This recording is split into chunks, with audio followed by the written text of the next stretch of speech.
Okay, so we're starting the program now. You are all welcome to this amazing international Parliament Safety, Peace and Justice Cameroon Worldwide in collaboration with YYCI International UK Worldwide for these 2 days which we started yesterday on this diplomatic masterclass. And the focus of this masterclass is on peace and conflict resolution. So like I said before, this is also a time for connecting, networking, and also collaborating. So feel free to write your name, country, your organization, and the position or the organization you are representing, your email, website for others to connect with you after the event. Please feel free to use our chat box to introduce yourself. Thank you. The objective for this masterclass is on diplomatic relationship, and we are focusing on peace and conflict resolution. Objectives of this intensive training aims strengthening participants understanding of diplomatic relations in a global context, provide practical tools for peace building and conflict resolution, enhance leadership capacity in government, mediation, and international cooperation. So because peace and conflict resolution is very, very important in our family, in our environment, in our society, even in the nation, among the leaders, and many more. Promote dialogue, tolerance, and sustainable peace across community and institutions.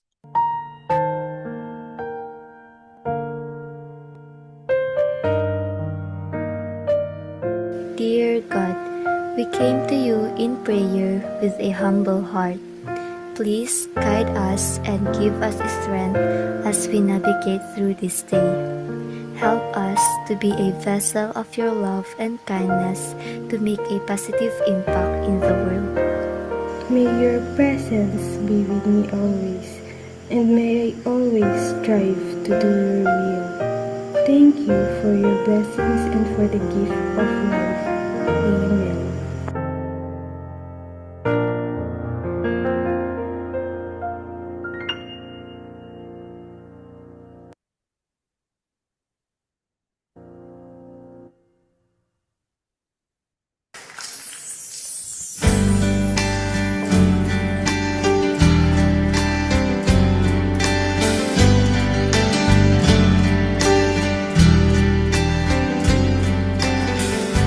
Lord, I come to you, let my heart be changed, renewed, flowing from the grace that I found in you.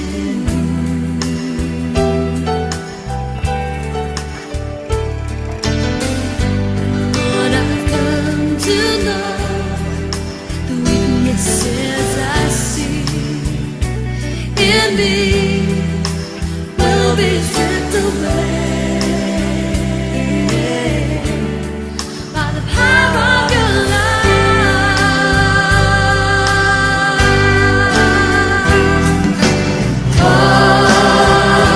Holy Ghost, let your love surround me. Bring me near.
Cameroon, thou cradle of the fathers, all Israel wherein our instant thou repose.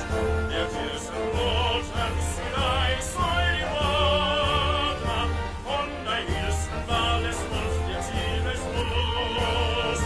Yeah, fatherland, thou of the conquered land, how can we ever pay thy loan?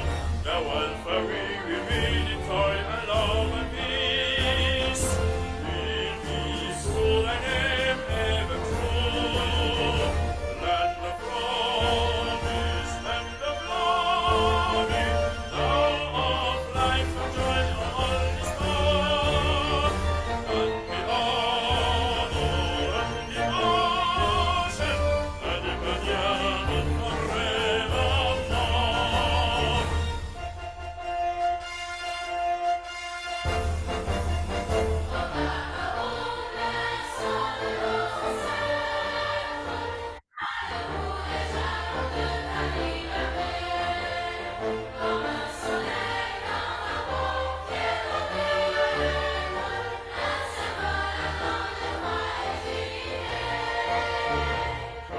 Gutes auf und wieder besiegt, the last and west of the moon, the service is balas habit, ora per la revoir toujours, cher ma fille, del Sevilla, qui est notre seul bonheur.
Good morning, my wonderful, wonderful, great leaders. Thank you so much for your time and thank you for joining us today, being the second day of this International Parliament for Safety, Peace, and Justice, all the way from Cameroon. in collaboration with Y.Y.C.I International UK. This program is diplomatic relationship, and we are focusing on peace and conflict resolution, which is very important in our lives, in our relationship, in our family, in our community, in our nation, in the world, among the leaders. And because we are all leaders, it is so necessary that we remind ourselves of this very important issue. You might have known how to solve the problem or solve the conflict, but we are here to just remind ourselves and to enhance what we've already known. And not only just talking about it, but put it in practice. So it is very important that we work together as global leader, because war is not the solution in any area. But if we can open a dialogue, first of all, train ourselves to understand what conflict is, to recognize and identify it quickly before it's too late, and also to know the right thing to do when you are solving the conflict. That is why we are here on this platform. And we appreciate this organization, International Parliament for Safety, Peace, and Justice, because as their name resonates with the topic, I believe that it is the right platform to share our wealth of wisdom, knowledge, and our experiences. Please, when you are sharing with us today, feel free to share with us an example or an experience so that we all can gain better understanding. So on this note, unfortunately, the world president and the founder of this amazing organization, as usual, and as every other person also can can face that challenge, is also having a challenge of connecting with us since 10 o'clock.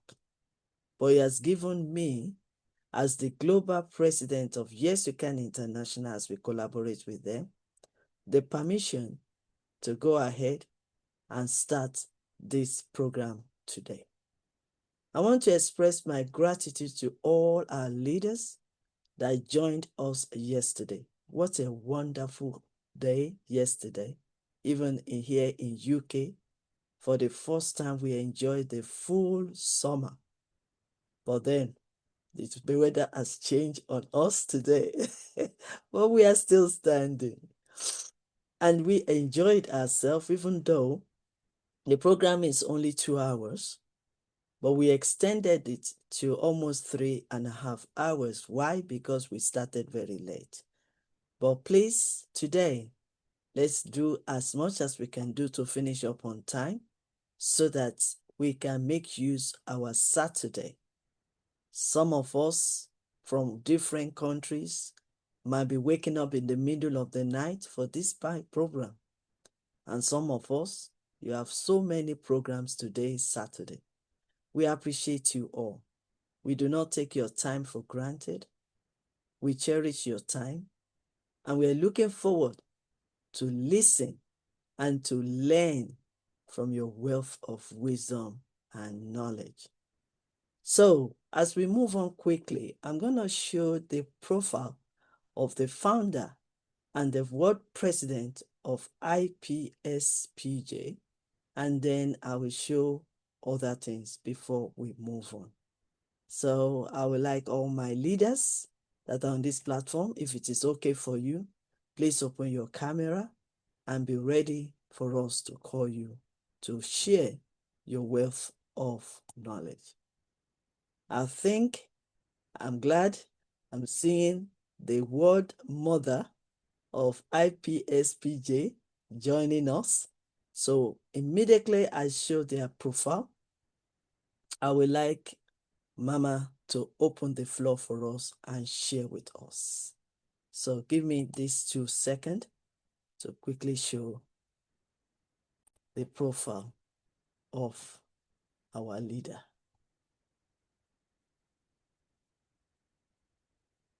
Okay. So His Excellency is Eminent Cardinal Professor Ezapa Soya Joseph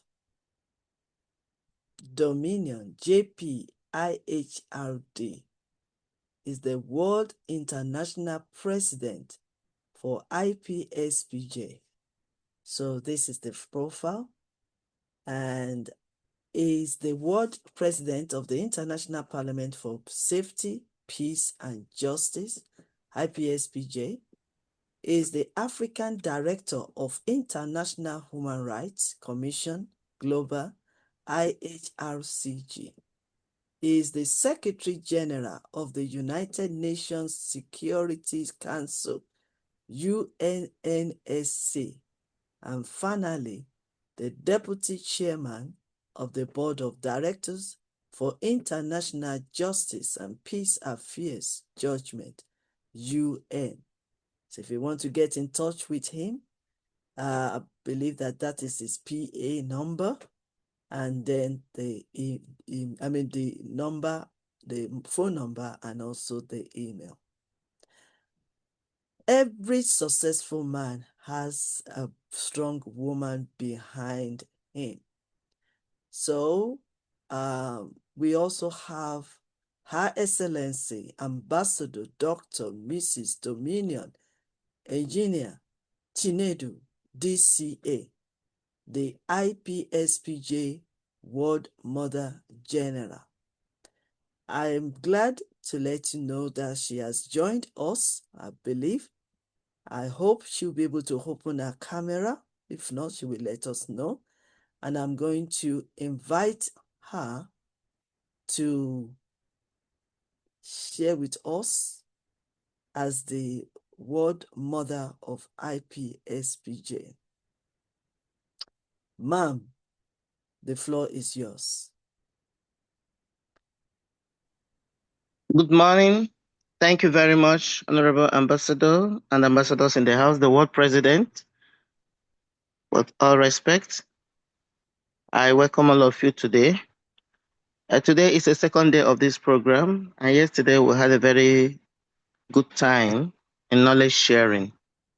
And we are beginning it again today concerning conflict and conflict resolution. So I'm glad to be here, and I still have to apologize that I will not be able to open my camera because I am off my location. I am off my location. The world president knows, and the way I am is an informal place. I wouldn't want to open my camera. That's fine, sir. That's fine. Thank you very much.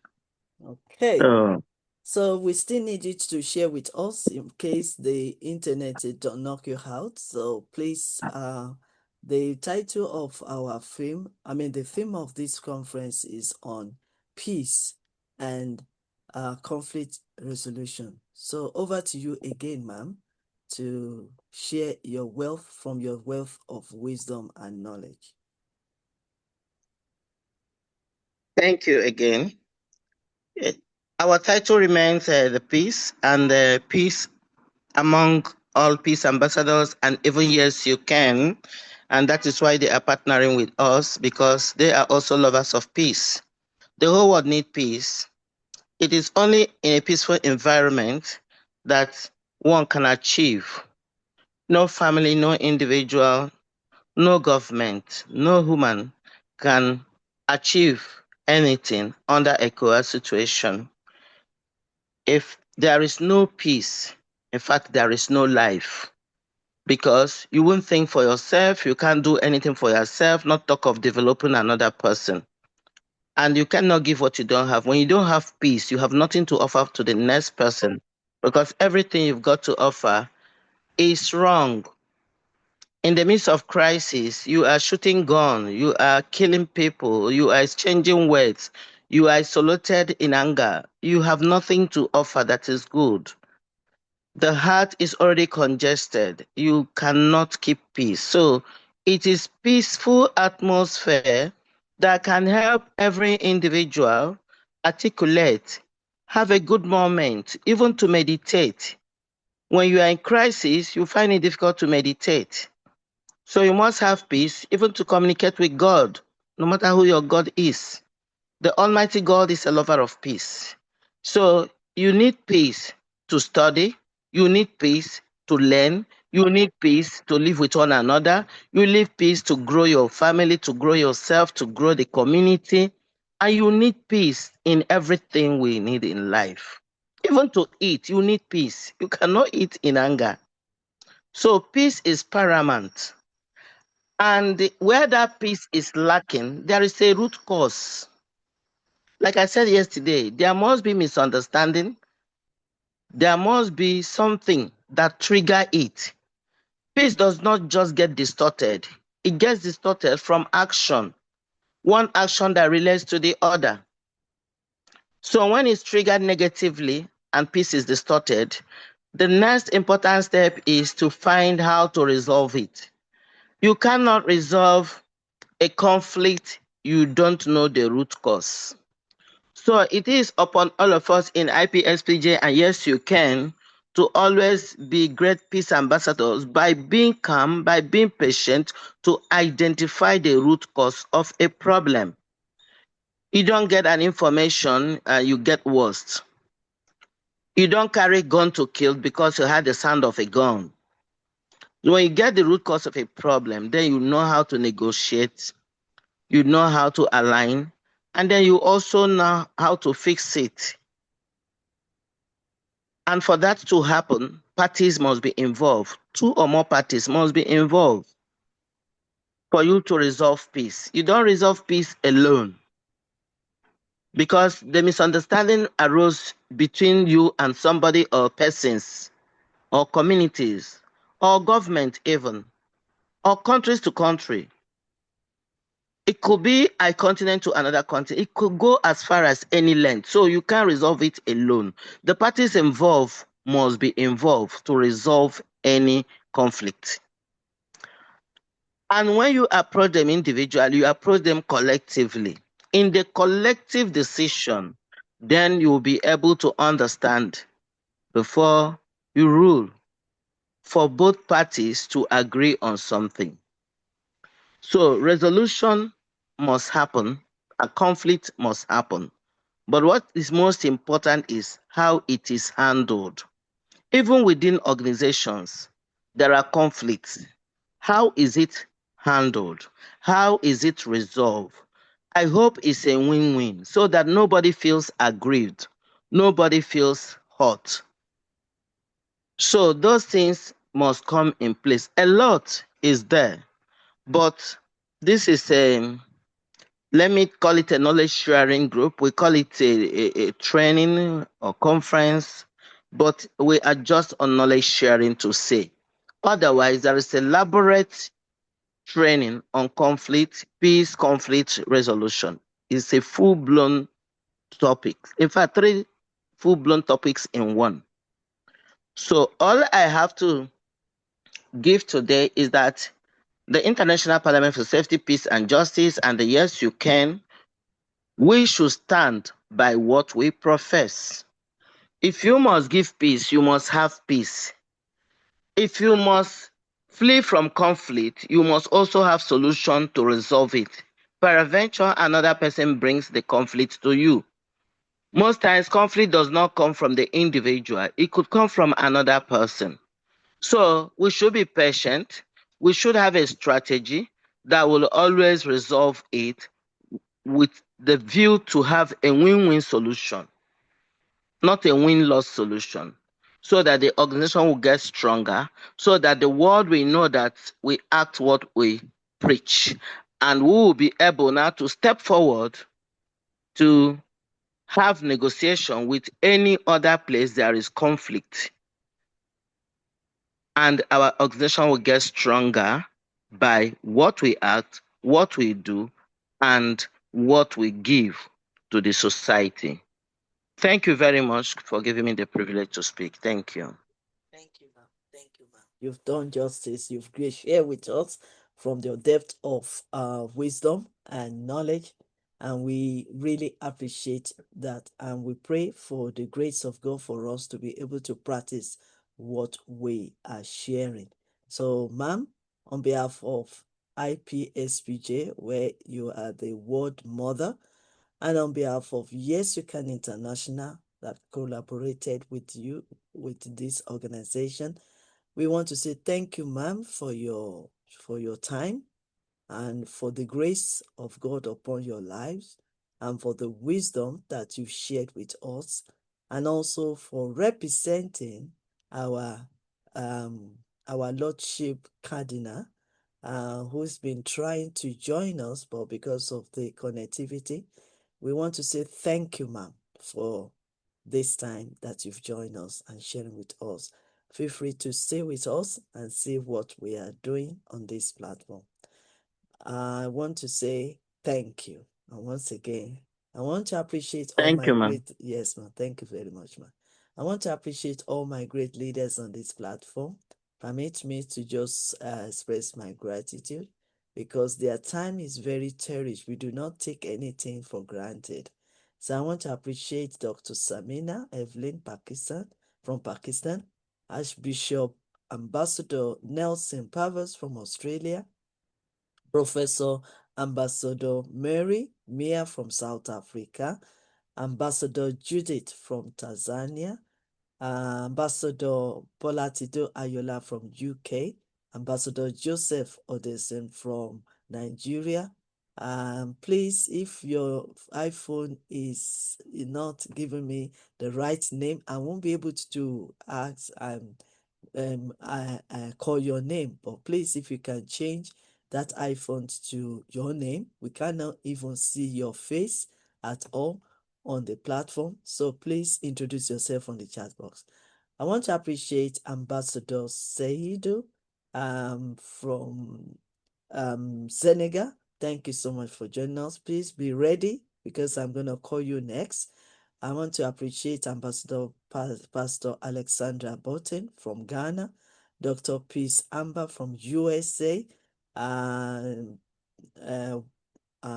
Wealth Queen, I don't know where you're from, Ambassador Agnes from Liberia, Ambassador Omoba Adesoji from Brazil, Professor Obi Nwanko, I'm guest from Nigeria, Professor Dr.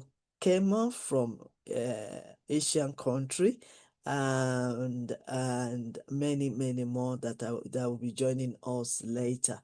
I appreciate you all. Thank you so much. On behalf of IPSPJ and Yes You Can International, we welcome you once again to this platform. So permit me to also call on Ambassador Seydou from Senegal, one of the key leader. I think he's also the president of Africa of IPSPJ. Over to you, sir. Good morning, honorable leaders in this house. It's uh, it's a great privilege again this morning to be able to connect with all of you guys from various places and various background. All of us for a common ground, which is working for security, peace, and justice in Africa, but also in the world. Yesterday we start talking about conflict resolution, and in my speech, in my short introduction yesterday, I was talking about uh, the goal where we are heading to, which is we want to see Africa continent with security, peace, and justice, but we want to see a world with security, peace, and justice. So we already set our goals.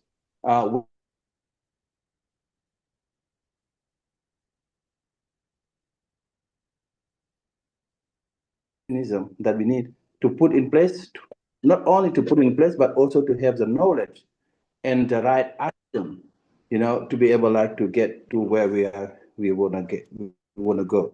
So one of the things that I have been thinking is to bring a resolution in a situation. You need to understand the actors, how they think, and how they react, so you will be able like to help them to act and to think accordingly to create a space of peace, which is there's something that we have been working on.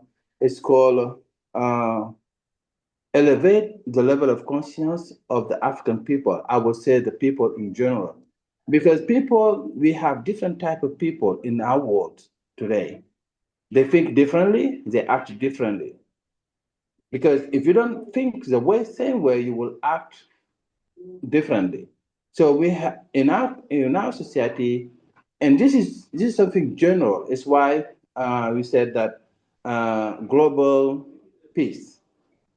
Because in our family, you can see some people. Sometimes you will see somebody who's not willing to do anything in his life. And I think all of us, or most of us, has people like this in your home.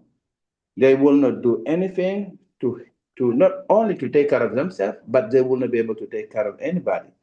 And sometimes in our language here in Africa, we say, okay, well, just leave them by themselves. They even cannot take them care of themselves. And if this kind of people, if you give them something that they need to carry to the other people, I think they are not going to carry. So and these people will mark them level 0. And we have people that will mark level 1 of thinking, which is the people they are thinking only about themselves. Whatever, whatever you give to them, they will put it only on themselves. They will not share it with other people. And you will see an example in your neighbor or your family, somebody who will, when he come out, you will say, oh wow, this guy is so awesome. He has the best clothing, he has the best perfume. But if you see his wife or his children, you're gonna think they are beggars. I don't know if you can see this kind of people in your society. We see them in our society, and we call them people level number 1. The people, they think only about themselves. And the people, if they lead, they are leading only for themselves, but they are not leading for other people. We have another level, which is the second level, which is people who's thinking only about themselves and their family. And in a lot of conflict in Africa, we can see, especially the leaders, like I would say, like even like the president, many presidents in our continent, they have level 2. They are thinking about themselves and only the family. It's why if a president who has level 2, even when he's leaving, when he's preparing or leaving, he's preparing his son to be the next president or the next leader in that country. And we see a lot of conflict happening in that way, because the level 2 of thinking of the conscience of the person. And sometimes we can see some conflict like level 3 conscience, which is people who's thinking about only about the group, and I think we can see a lot of conflict happening. For example, if I'm an ethnic group called Fulani, for example, I will only take care of the Fulani people and leave behind the other people. And that way, those who are not part of that group, it can be like an ethnic group, it can be like a religious group, because a lot of people, they think only about, for example, I'm a Christian. I'm only thinking about Christian, and I'm thinking only the way that Christians are doing, and I'm not paying attention to the other people. And these people will felt left, and these people will felt left. Oh, sorry. And these people will felt left, and these people can create problems, in that situation, and that can bring conflict of ethnical conflict, religious conflict, and there's a lot in level 3. And there is another level that we call level 4. And that level 4 is only somebody who's thinking about his people, meaning like about, for example, about his region or province. You call it province or something like that. For example, you are the leader you are the minister of water. for example, in Nigeria. And since you are the Minister of Water in Nigeria, for example, in Abuja, there is two, for example, water wells or tower wells. But in Lagos, there's no water. But since you are from that area, they give you money for extending that. You will put all the resources in one province, in one area. And that is creating another problem that other people felt left also because you are not think about other people, but you are thinking only about your region. And there are other people also level 5, they are thinking only about the country. For example, I'm from Senegal. I'm the African president of IPSPJ. So in all my office, I will bring only Senegalese, in the office, and that is creating another problem in the near future, for the way that I'm leading. So we have so many different levels like this, but I wanna, because of time length, so I didn't wanna go deep in that way. But just the reason why I brought all this to different level is we need to understand the people that we are helping to bring resolution, how they think and how they act in accordingly, so we can bring them the solution of creating that space of peace. Because when we think about all the different things, we will be paying attention more to other people, not creating problems to bring solution, but avoiding problem for not bringing solution in this situation. So this is for now. This is what I wanted to share this morning, and I really appreciate each one of you guys. Blessings on you. Thank you so much, Ambassador Saido from Senegal, the president of the African president of IPSPJ. We appreciate your thoughts as you have shared with us this morning and your time as well. Thank you so much. Now we need to quickly move on, and I would like to call on, because some people joined us yesterday and they were unable to speak. So I will be very, very conscious to call some of them this morning. But before we could move on, let me welcome Professor Dr. Kema Yagdri, member, the Asian Arab International Institute, and is also the president of Asian IPSPJ. You are welcome, sir. Thank you very much. Thank you indeed. Yesterday, I was able to talk a little bit about the peace initiatives. Can you hear me well? Yes. Okay. So, actually, I consider IPSPG as a peace building network in not only in a specific region, but not in Asia or Africa itself alone, but all over the world, since IPSPG has repeated the number of peace builders around the globe as a representative. So IPSPG is playing a very important role in establishing, in sustaining peace at the local and national and international levels. For example, the Bangladesh office, they have a board of more than 12 people, and they are doing a lot with very limited resources of the fund, because they are usually in contact with me since I'm the Asian Vice President. So they often work directly with the communities, governments, and international organizations and Rohingya refugees, for example, who fled from Myanmar to Bangladesh, and youth and civil society to prevent the conflict and promote reconciliation. So what we can do yesterday, as I have emphasized, is the conflict prevention. And we talked about research, conflict resolution. So how conflict resolution can be resolved with the conflict prevention? We have to organize dialogue between the communities before tensions become violence. And we have to monitor human rights violations and early warning signs of the conflict by promoting tolerance and coexistence and intercultural understanding. So there should be a kind of a teaching network. Now we are working with the national academies, like I'm a fellow member with Zimbabwe and Botswana and Liberian and Guinea-Bissau Academy of Sciences. So we're working regularly with Liberian Academy of Sciences in a cooperation to give lectures on interfaith dialogue. For example, the interfaith dialogue given by Alexander was great, and I have got a lot of feedback.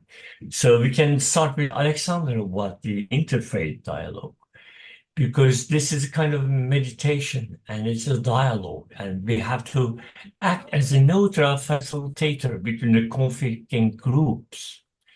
And if we can't resolve the conflict, so we have no actually a role in the world.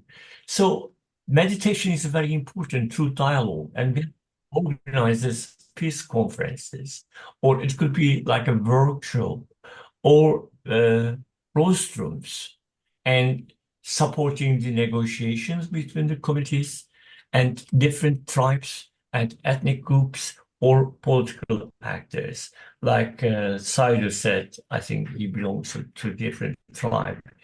I'm a citizen of Turkey, but I'm not Turkish originally, so I'm Aramean. And so we come from a very ancient history, and our language, Aramean, is spoken by Jesus Christ. And we are only few thousands living in the eastern part of the Turkey. So, but the world is actually showing our minority group, and the majority of this minority group lives in Jerusalem in peace. So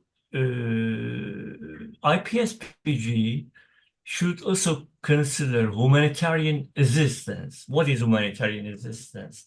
Like assisting the refugees in any way, like cultural, for example. We can organize language courses, or like we started an activity under the IPSPJ. It hasn't failed down. Schools, and to issue them high school and secondary school degrees through Asian Arab Institute of Diplomacy, which is accredited also. So we can assist refugees, displaced people, and war victims. And there are a lot of war victims nowadays in the Middle East, and in Sudan, and in Kenya, and in Somalia, and in areas of a conflict. So if possible, we have to, if we can't help through IPSPG network, or at least we can encourage the NGOs to provide food, shelter, healthcare, and psychological support, and help the communities recover after conflict and disasters. I mean, we can do it simply. Me, myself, I can do it. Now, I live in Istanbul because of the ongoing conflict in Gulf states, and but I'm resident of the United Arab Emirates. And meanwhile, I'm working on protection of the human rights, like documenting the abuses or advocating for justice. For example, honor killing. I have published lots of articles in peer journals about the woman honor killings, and every year there are more than 500 or 600 women are being killed in Turkey, although it's a breach between Asia and Europe. So we have to support the vulnerable groups, especially the women and the children and the minorities and the refugees, to promote the rule of law and democratic values. So this is community development. What do we mean by community development? It's to reduce poverty and unemployment that may contribute to instability through supporting sustainable development on education and healthcare by empowering the local communities economically and socially. So women and youth empowerment is very important, especially in IPSPG. I see many women actually are very active. So we have to encourage your participation in peace building and diplomacy more and more. You are welcome to our teaching platforms at Asian Arab Institute of Diplomacy. Now we are working in Africa through Liberian Academy of Science, and we have another network groups who will join us very soon. And we will also train the diplomats from Sierra Leone. And we would like to engage through your organization in youth in a constructive social and cultural activities to prevent radicalization through inclusion and opportunity. That can be done because I can see there are a lot of nice and pretty beautiful faces in this meeting. So that's international cooperation field when we come together. Thus, we can build the partnership with the UN governments and the universities. Like, for example, we have a member who is working in UN university. Not only she, but we have a lot of distinguished scholars who can come and join and give lectures at the academic level, and we can also bring the other civil societies by promoting the intercultural diplomacy and the global solidarity. So we have to organize this international forums for peace and dialogue, not only for 2 days on the conflict resolution issue. Well, of course, it's very useful to be here and to express my thoughts. But advocacy and awareness is very important for all the participants. So what we have to do is that to raise awareness about the peace, justice, and humanitarian issues. How?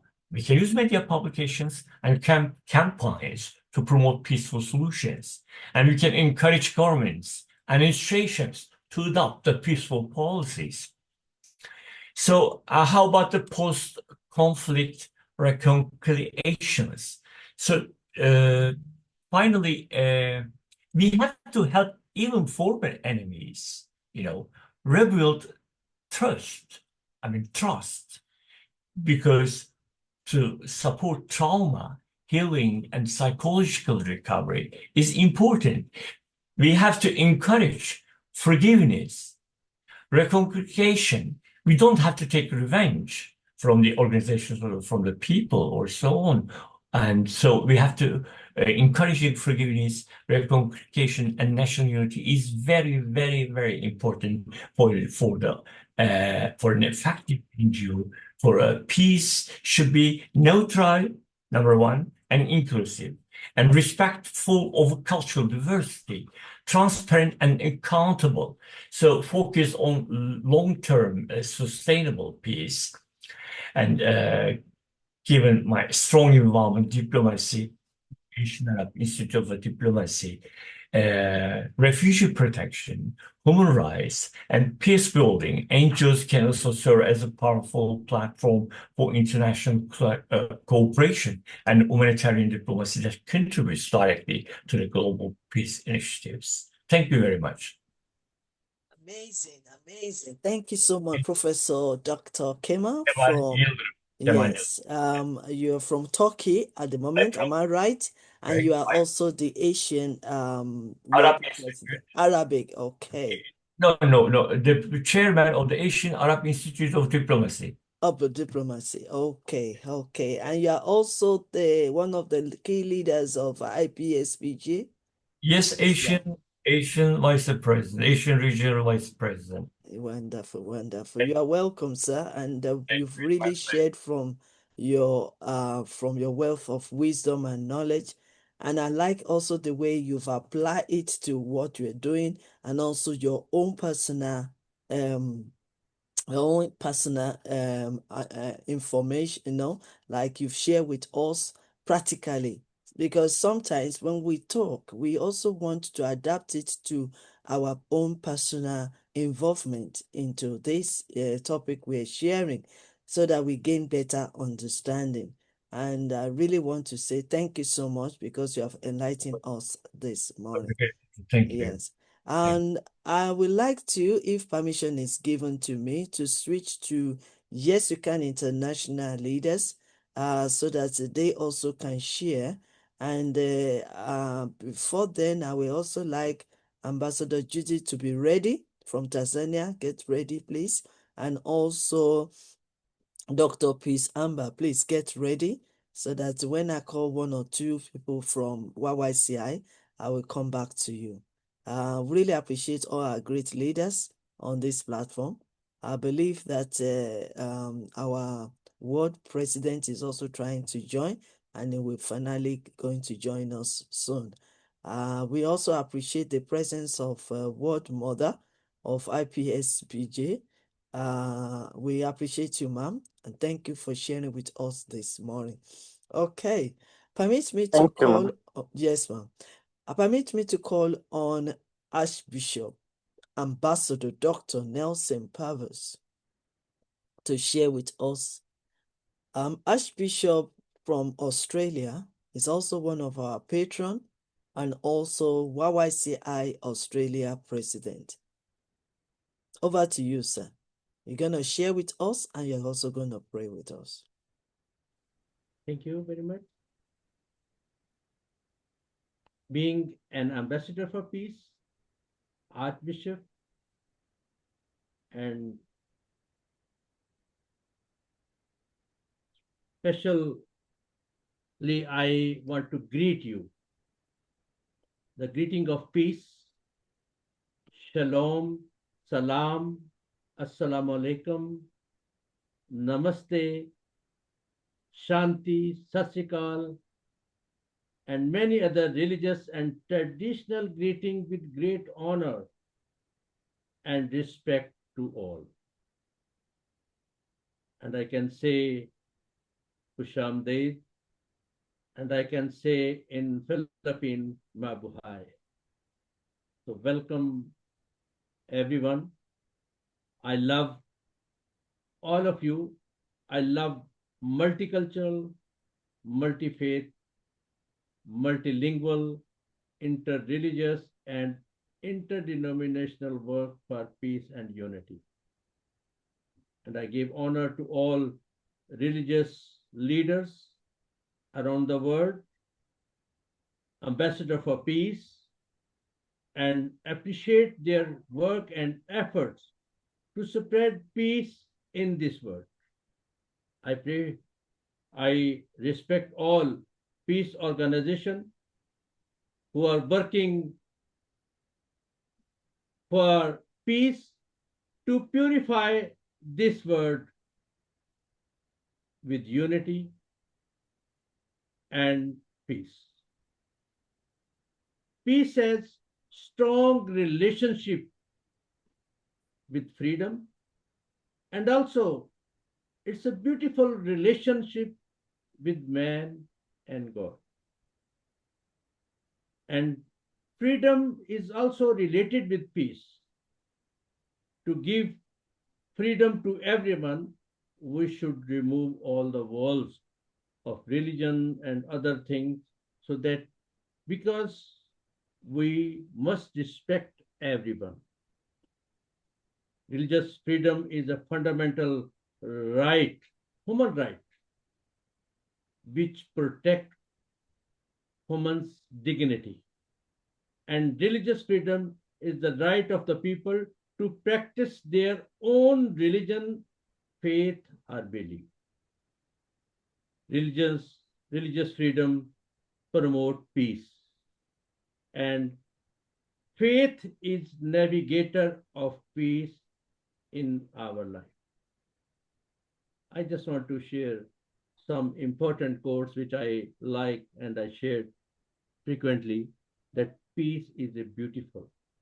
Peace is always beautiful, and we can enhance the beauty of this word with peace and love. And love with unconditional love. I love this quote, that an eye for an eye will only make the whole world blind, and peace begin with smile. Peace start with me, and also, Lord, make me an instrument of your peace. because God, Lord, is a perfect peace. And peace cannot be kept by force. Peace cannot be kept by force. It can only be achieved by understanding. So therefore, peace dialogues are very important.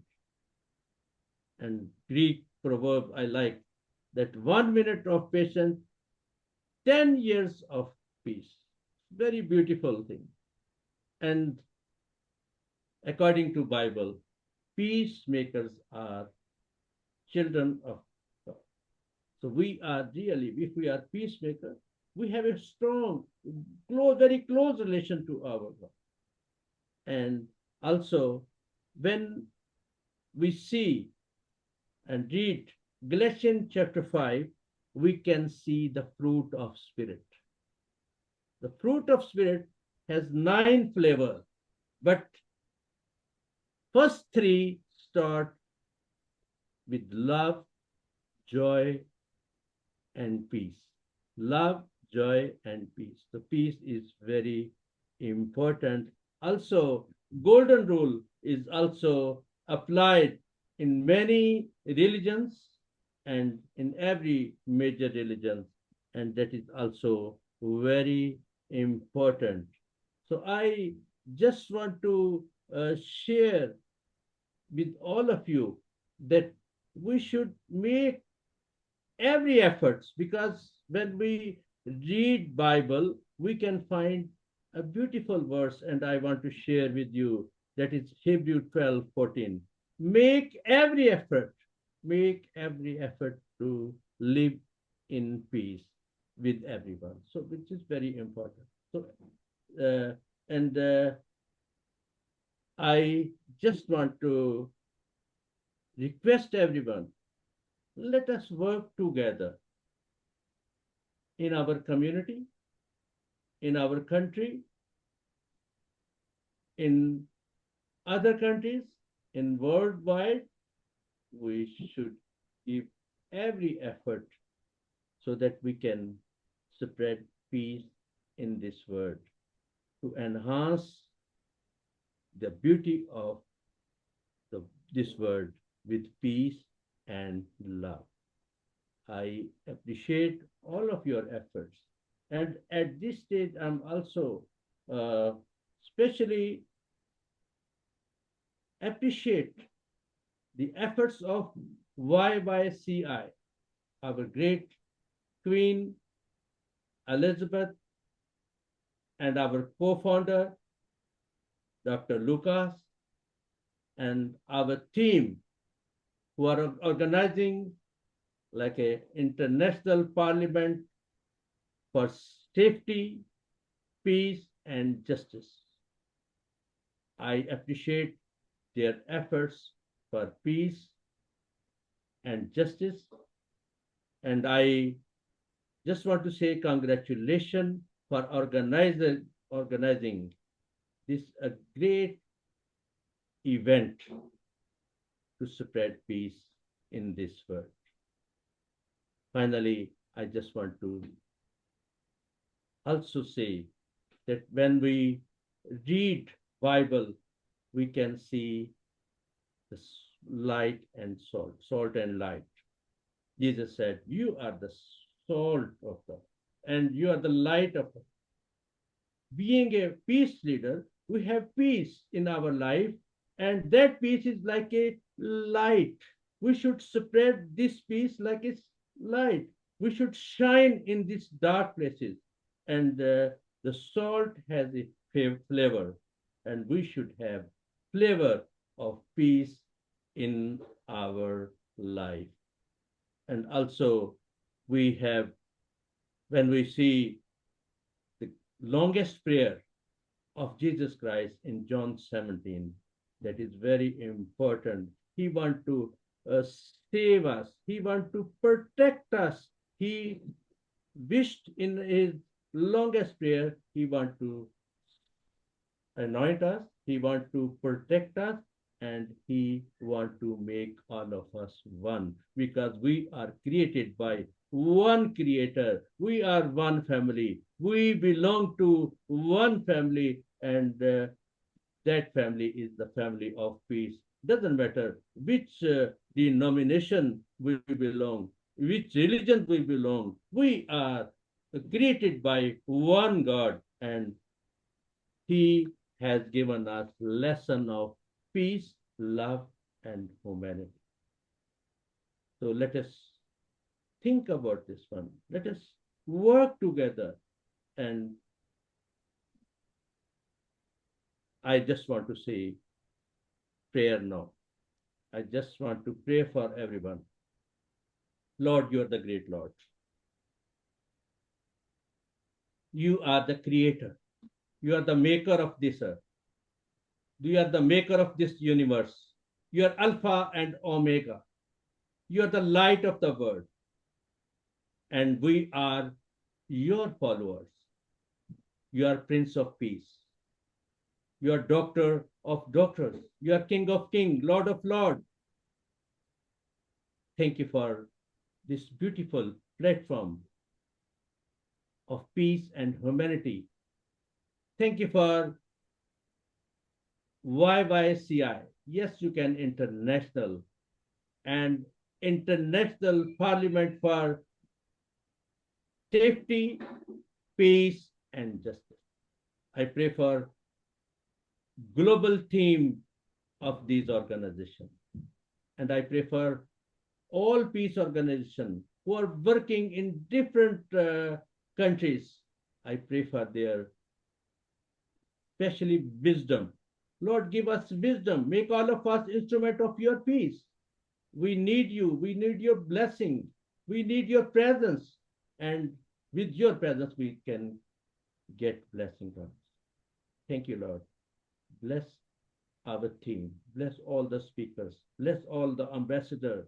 Bless all the people who are working for peace, Lord. At this stage, I also pray for peace in this world where there is unpeaceful condition. There is a war situation. I pray for Israel. I pray for Palestine. I pray for Iran. I pray for United States. I pray for India and Pakistan. I pray for South and North Korea. And I pray for Japan. I pray for Afghanistan. I pray for Dhaka, Bangladesh. I pray for Nepal, and I pray for Africa, and I pray for Kenya, and I especially pray for global peace in this world. I pray for Russia, Ukraine, and everywhere where these unpeaceful conditions. Lord, bless this world, bless Australia, bless UK, and all the world, Lord. I pray for blessing and peace in this world. Thank you, Lord. Bless us and give us understanding and wisdom. Without you, we can't do anything. Thank you, Lord. Bless us. In Jesus' name, I pray. Amen. Amen. Now, Thank you. may the Lord of peace himself give you peace at all times, Yes. in every way. God bless all of you. Amen. Amen. Amen. Amen. Amen. Thank you so much, Archbishop Ambassador Dr. Nelson Purvis, the traveling bishop and ambassador of peace. Thank you so much, sir, for sharing with us, and also the patron and the president of Australia for YYCI. We appreciate you dearly. Thank you so much for your prayers. Thank you for the word of exhortation. And thank you on behalf of IPSPJ and YYCI. We appreciate you. And we also appreciate all our great leaders on this platform. Thank you for joining us. Okay, let's move on quickly. I want to know if Ambassador Bola Tito Ayola from UK is ready for us. Ambassador Bola Tito Ayola. Okay, so we're going to be moving back to IPSPJ, and we're going to be welcoming Ambassador Judith from Tanzania.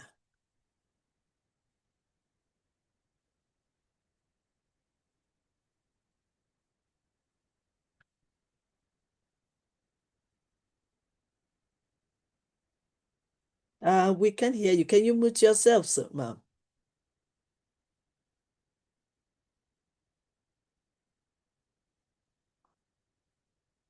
We still can't hear you. Can you just mute yourself, please? Ambassador Judith?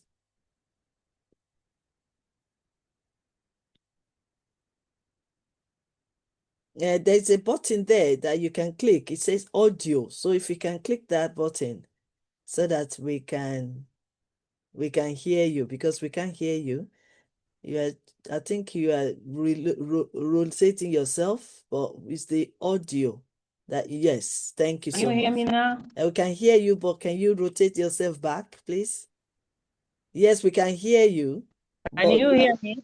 We can hear you, but Okay, thank you. your video is upside down.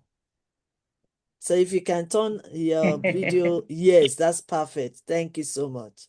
Thank you so much. We are all learning. Thank you. Okay. So over to you, ma'am. Okay, thank you. My name is Ambassador Judith Ira from Tanzania.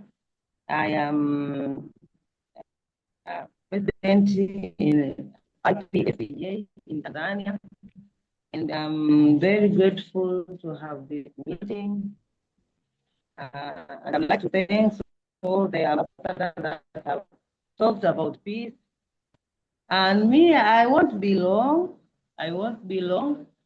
But what I want to say is that we can start building peace from our families, our family level, because everybody in this world has a family. Now, if we teach our family, our children, our husbands, our wives, and every family level peace, and that we gonna have peace in the whole world. Because in family level, we need to learn how to forgive each other. If there is any conflict in family, you have to make sure that we resolve that conflict peaceful and learn how to forgive each other. And even if you don't have a family, maybe you are yourself, but you also know how to solve personal conflict. Because you know how to resolve your personal conflict, you will be free from anger. You are going to be free from envy, uh, free from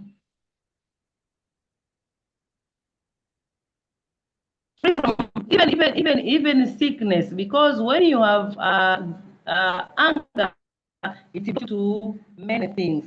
So that what I want to encourage that from our family, parents, our children, peace from start, so that if they are going to grow up, they know how to maintain peace, they know how to love each other and forgive each other. Because all this we see like revenge and some sort of that thing is because people, they don't know how to forgive each other. So what I want to contribute today is, let's go back to our family, because it is a root of peace. Let us go back to our family. Let us teach our children. Let us teach our husbands and wives.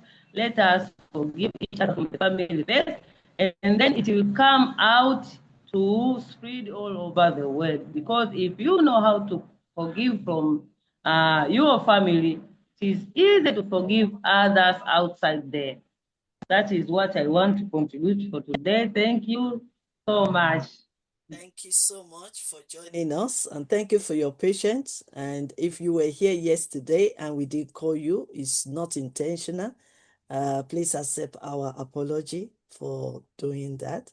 We have time limit, so that is why. And it is so wonderful to have you, ma'am.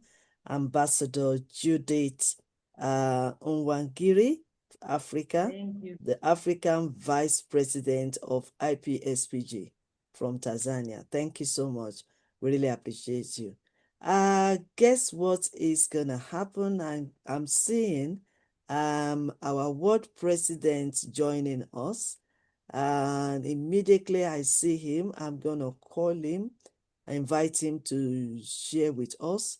I think he's still having problem with the connection, so we will move on until we get him, and then we'll be able to welcome him to address us.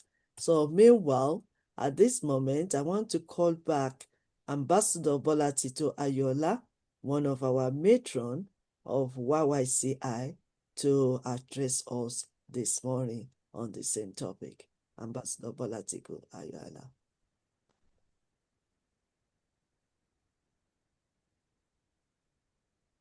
We can't hear you. Please mute yourself.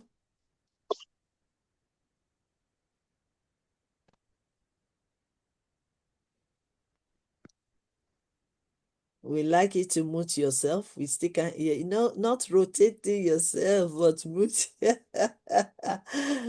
No, we can't hear you. Please check it. We can't hear you. You need to mute yourself. You click the button of audio, not the video. This is our gadgets. We are all learning every day.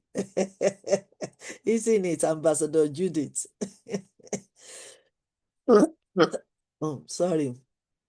We are learning every day. We still can't hear you. So instead of, okay, we have to come back to you while we are waiting. You put Yes, I think you click your audio. That's the one.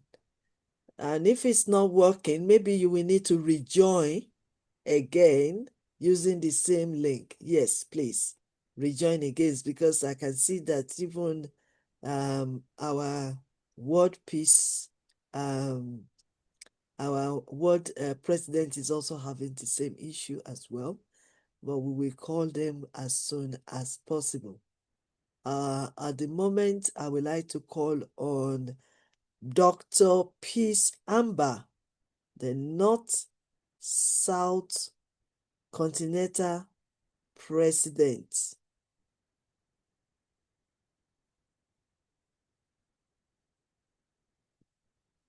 Dr. Peace Amber, are you here? You've been with us since morning, ma'am. Sorry again, I would like to apologize for yesterday, because I know you were with us yesterday. We're just being conscious of time.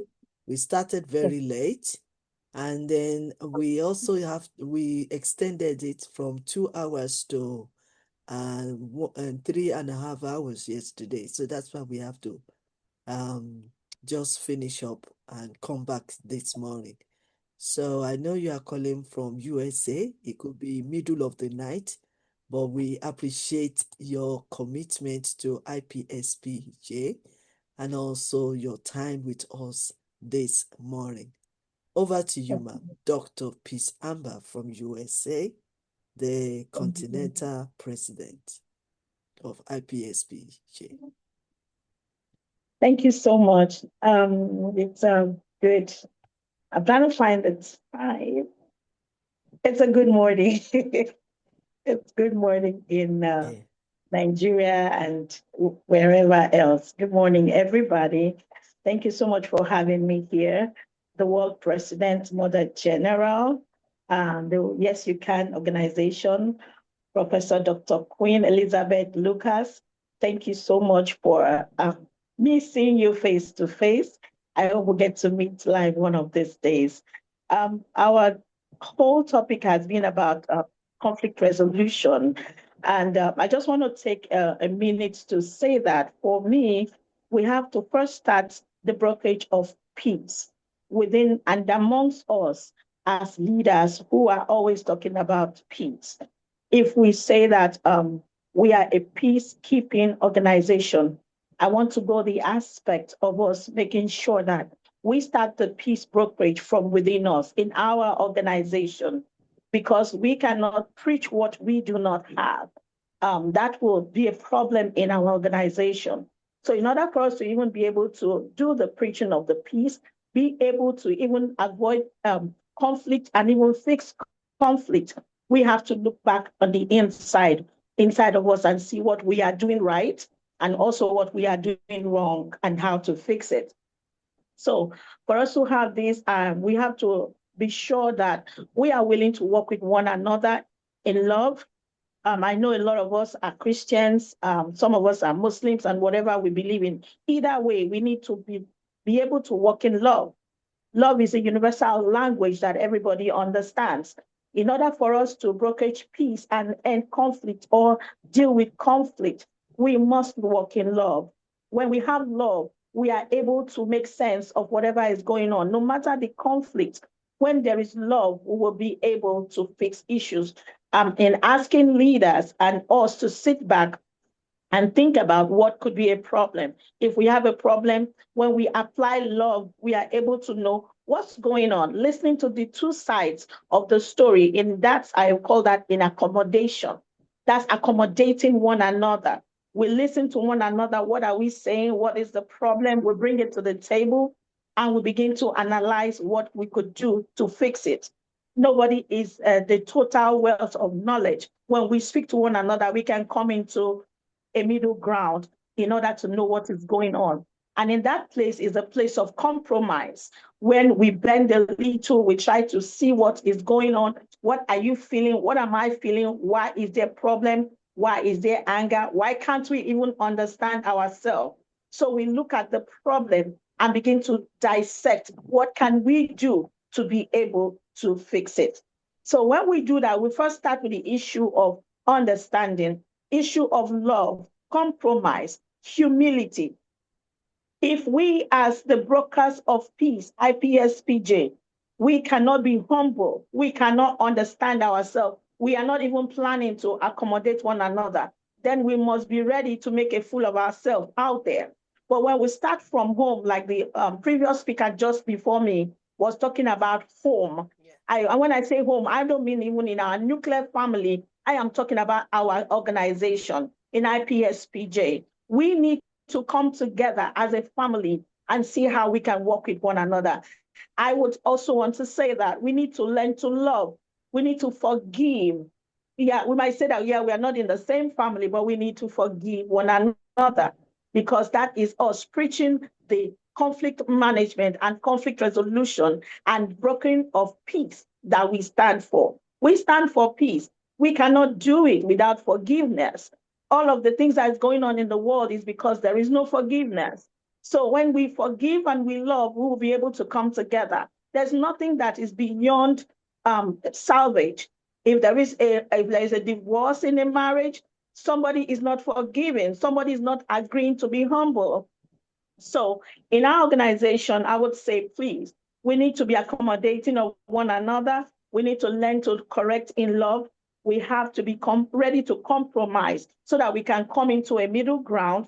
And also, we must be in collaboration. It's a win-win situation. What do you have? What am I saying? What is the problem? Let's fix it. When we come into a win-win situation, it's going to ensure that our relationship is strengthened and it ensures a long-term harmony for our organization. And this will make us to stand out and be one of the best organizations out there. That's the only thing I have to say for this. I hope somebody understood my take on conflict resolution and peace. Thank you. I did take on, because I look at it when you are addressing us, and I believe that our word mother will also appreciate that. You have turned the conference into IPSBJ meeting, which is very, very important. And as you are addressing the members, you are also addressing the YYCI, and you're also Yes, addressing the world, because I can yes, see some people are responding from the Facebook as well. So thank you yes. so much for being a great speaker. And thank you so much for reminding us on these key points that you've mentioned. Number 1, walk in love. Number 2, accommodate one another. Number 3, humility. Number 4, forgiveness. Number 5, collaboration. And then number 6, relationship will be strengthened. So, and I believe I have learned a lot from what you've said, and I want to apply to you. I know you are from USA. I know you are very busy, but I want to give you a challenge. Challenge is that Okay. I'm going to make sure that I just want to challenge you, please. Apart from this conference that we're doing, I would like you to also continue that meeting among the leaders of IPSPJ. You know, the meetings have to continue. I don't have to be there for everything, but even if it is a meeting once a month, yeah, IPSPJ leaders, world leaders need to come together and regularly have meetings together. That meetings we share like you shared now, and then everybody can outpour their minds out. You know, I also appreciate Ambassador Judith talking about home. Charity begins at home. Whatever we do in our own house is more important also as what we do in the world. And like you said, home can be like IPSG platform. Yeah. So because the very first I heard that name, IPSG, International Parliament, that means it's a royal palace, a kingdom. Then when we now say for safety, wow, for peace and justice, I have Justice. my own knowledge of being a researcher, yeah, and being an observation investigator. I have never seen that unique name before in my life. So I embrace it and I also own it. So, and because it's a home of safety, peace, and justice, they need to be having regular meetings. So over to you. Whatever they do in that organization, I don't know.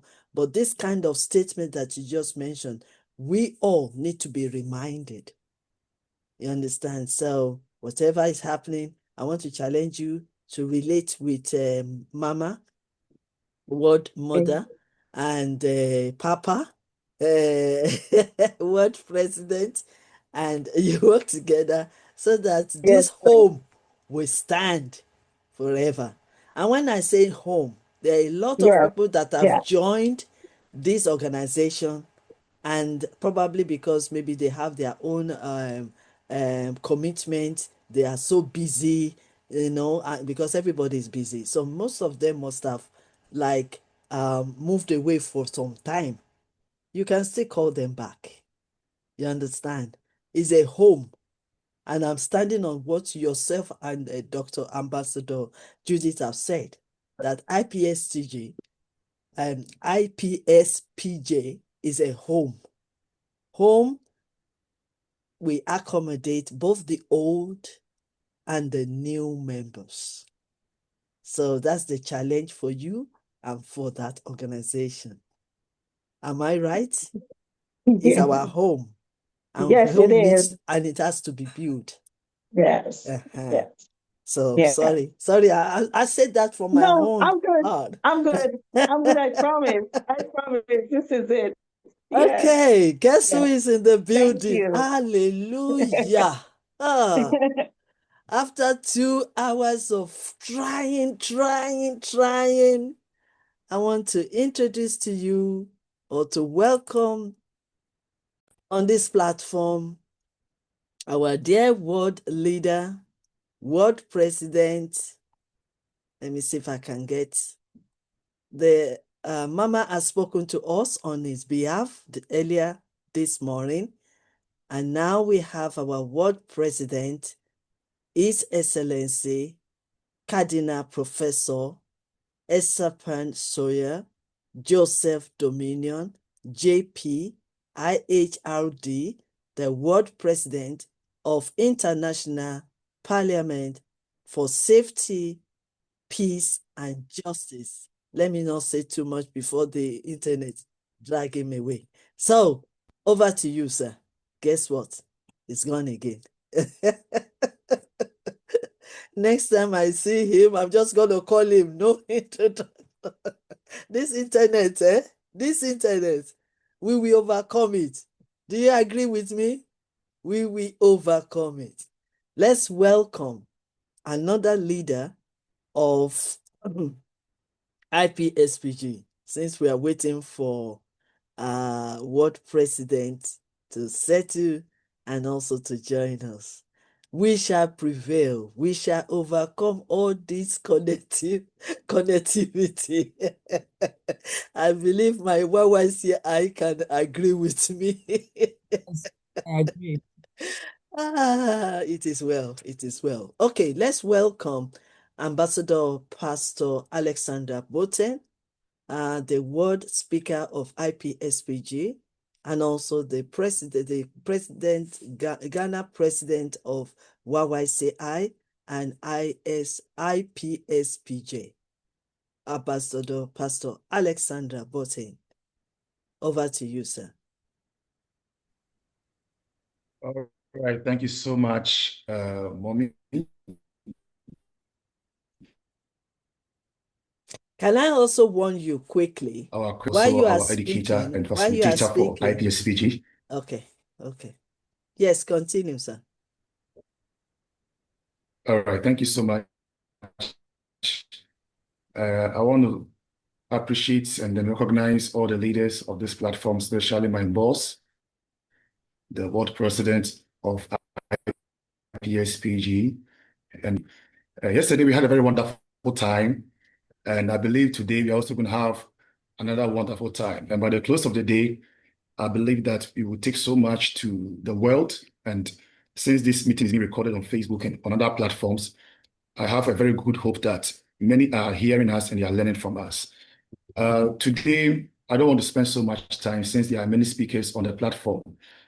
Yesterday, I was able to share something on recycling of conflicts, how you can use conflict as an energy to boost productivity.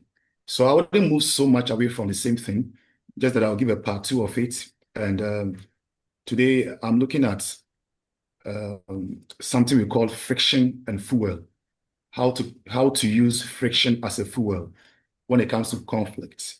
And every leader must have that chemical leadership. When we talk of friction, of course, we are talking about chemistry. So as a leader, you should have that chemical engineering aspect of leadership, of how to convert friction, where friction stands for conflicts. You convert that friction to fuel, where the fuel stands for the power, the energy to bring out the best in everybody. So, as I said, I'll move straight away. And I term this whole thing mechanical transformation. There are some transformation that you do mechanically. It means that you have to have a special, attendance to it. You have to have a special time for it. You have to have a speciality and technicality for that particular transformation. So I call it mechanic transformation. And that mechanic transformation can be a form of speed that can turn over every organization, every country. It can turn over even the family. If we have mechanical transformation, we can even turn our families around. The first point I want us to look at is why friction happens. And this is the physics type of chemistry or the physics type of conflict. Why friction happens. Friction happens because of two things. And it explains that friction occurs when two surfaces are rubbed, together. So when you rub your hands together, you feel heat because two surfaces are being rubbed together. So that is how friction happens.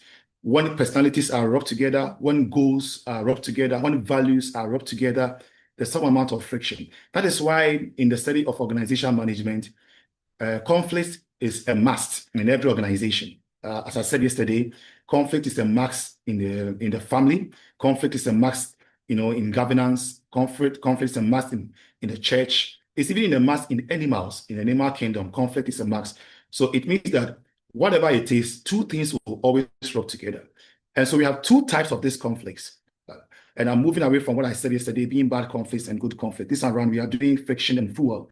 So you look at static friction, the static type of conflict. The conflict is very static. And this is the resistance to starting something new. When the conflict is very static, it stops us from moving forward.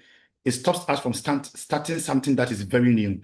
So in every place or every environment you find yourself, when something stops you or prevents you from starting something new because two values or two objectives or two individuals or two consultants or two ideas are rubbing together, then that particular conflict becomes very static. And the second one is the kinetic friction, which I also call the kinetic type of conflict. And this also happens when there is a rub. That happens during the process of work. When you are moving and then you are working, you step on toes. When you are moving and you are working, you find out that some other things that you do will not be so pleasant to all people. So it's called the kinetic type of friction or the kinetic type of conflict. And all these ones can be turned to fuel. So we are still talking about the recycling of conflicts to be able to push our organizations and push our productivity. So how do you convert static friction and then kinetic friction as fuel to ignite or bring fire into every type of company or every type of association? Now, we want to look at the second one called the conversion process. That is the leaders refinery. Now, we've already looked at why friction occurs. So we are looking at the leaders refinery, how the refinery process is done. So to turn heat into fuel, you must put conflict through three specific chambers. I'm going to just briefly talk about the three chambers that conflict must go through to refine conflicts and bring out the gold, bring out the diamond, bring out the good in every conflict. The chamber A is what I refer to as the de-escalation valve. Now, when you are in a mechanical engineering field, you realize that the de-escalation valve is where the cooling happens. So if it's in the car, we call it the cooling agent, where the fans are blowing, where water is being poured, and then you see that you are bringing the temperature down. So you cannot work with a molten motion. If I say molten, many of us that did molten rocks in geography, molten rock is a very high temperature substance where rock is melted. So you cannot deal with molten emotions. So before you do a recycle or before you recycle conflict, you have to pour water on it. You have to bring some fans, you have to bring some air conditions to do that. And how do you do that? You do that by moving conversations from public space to private space. So if you are fighting with your wife in the public, you are escalating the whole process because this conflict must move from the hall to the bedroom. If you stand on platforms and then you fight with your congregation or your church leaders, you are expanding the conflict and you are bringing in more fire. So you move it to the chamber A, called the de-escalating valve or called the cooling agent. So you replace defensive with curiosity. Instead of being defensive, you want to find out what is happening. I'm curious, why is the heat coming? So that's the first chamber. The second chamber I will talk about this very morning is the extraction chamber. The extraction chamber is also called the filtration. So when you have cool temperatures and temperatures, then you need to extract, you need to filter the conflict. So conflict is a raw material like we learned yesterday. So if it's a raw material, then when you filter it, then it means you can have a substance out of it. You can bring out the gold, just any gold. Any gold you pick is not gold until it has gone through refinery. So the chamber B is the filtering.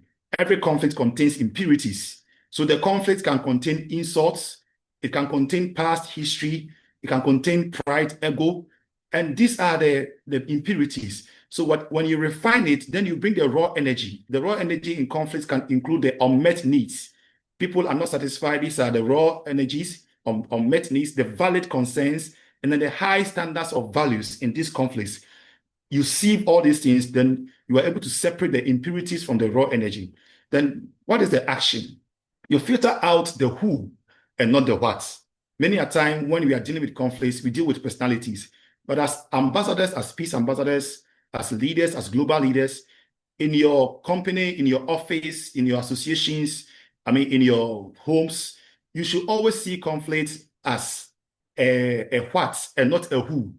It's not about who caused the conflict, but it's about what is bringing the conflict. So the action must be taken from the what perspective and not the who perspective. And then you also look at the goal. Find the goals. There should be a 10% truth or a 5% truth in the 100% messy. We already know that there is a kind of impurity. So let's move away the chaff. Let's remove the chaff. And then let's find the gold. The gold might be 1%. The gold might be 10%. The gold might be 5%. But there's an amount of gold in that impurity. Let's find that one out. And that can actually improve the organization. The last chamber is the chamber C. That is the combustion chamber. And when you hear of combustion, it's called the ignition. In every car, there's a combustion chamber. And the combustion chamber is what makes the car moves. So it is the ignition part of the chamber.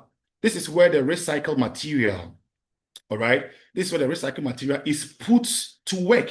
So as you have already been able to find out all the good, the goods, part of the conflicts away from the impurities, then you need to bring the recycle. All right. So you recycle the raw material, you put it to work. You put the gold found in the conflict and use it to build a better system. Then what action do you take? If the conflict was about a lack of communication, then the fuel becomes a new weekly briefing protocol. So if you don't talk to your wife, you don't talk to your husband, and because of that, there's conflict at home, you see, then what must you do? What you must do is that you have to find time for her. And it happens in every organization. It happens in the church. It happens even, between young people growing together as siblings. Sometimes lack of communication can bring conflict. So then we don't have to now have a procedure. If the managers are not talking to the supervisors or supervisors are not talking to subordinates, then let us have a schedule for this communication to happen, to move the organization forward. And then the goal is to ensure that tension is resulted into a tangible upgrade. We have a goal. Our goal is that we have a focus, we have an objective. So these conflicts have been recycled, pushing our goal and making us be able to sustain whatever that we want to achieve. The last part I'll talk about with this recycling of conflict is the impact of development. And then after you have refined, there should be a brand. There should be a brand. And I'll talk about two brands here. Resilience, a leader who can convert friction into fuel, never runs out of energy. We already know that conflict is a waste material, just like a rubber or any plastic in the gutter or on the refuse dump, like we said yesterday.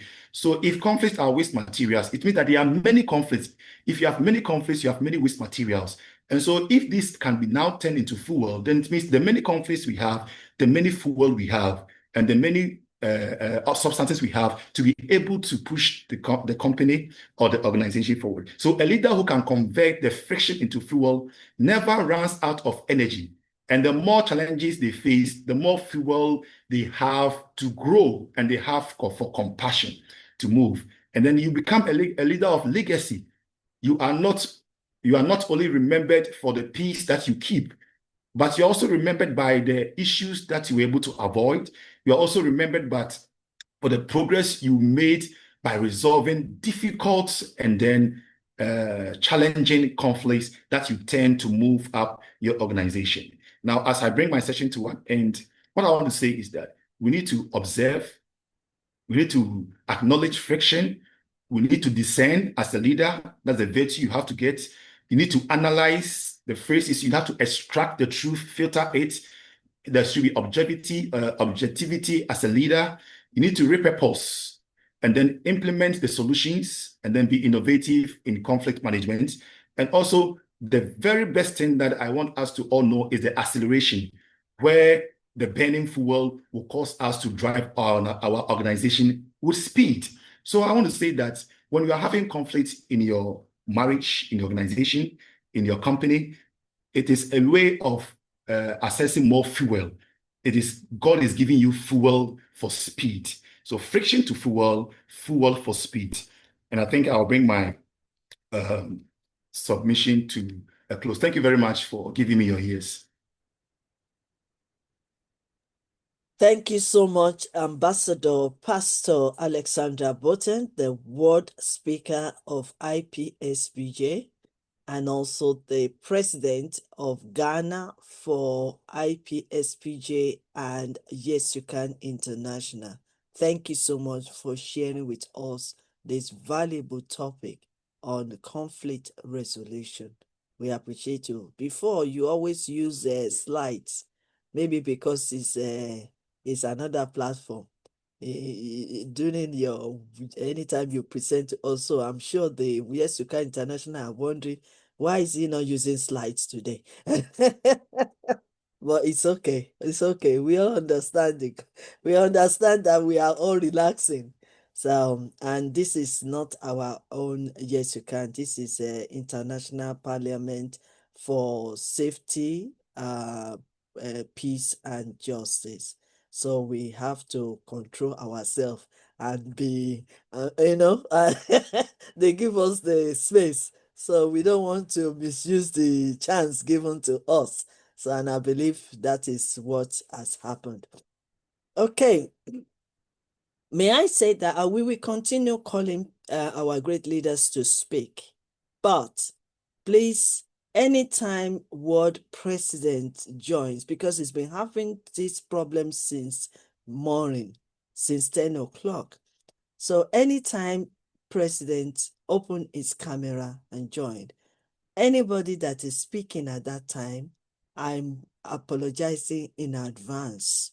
We have to pause you for a while so that the president can quickly address us because he's been trying his best since 10 o'clock. It's already 12 o'clock.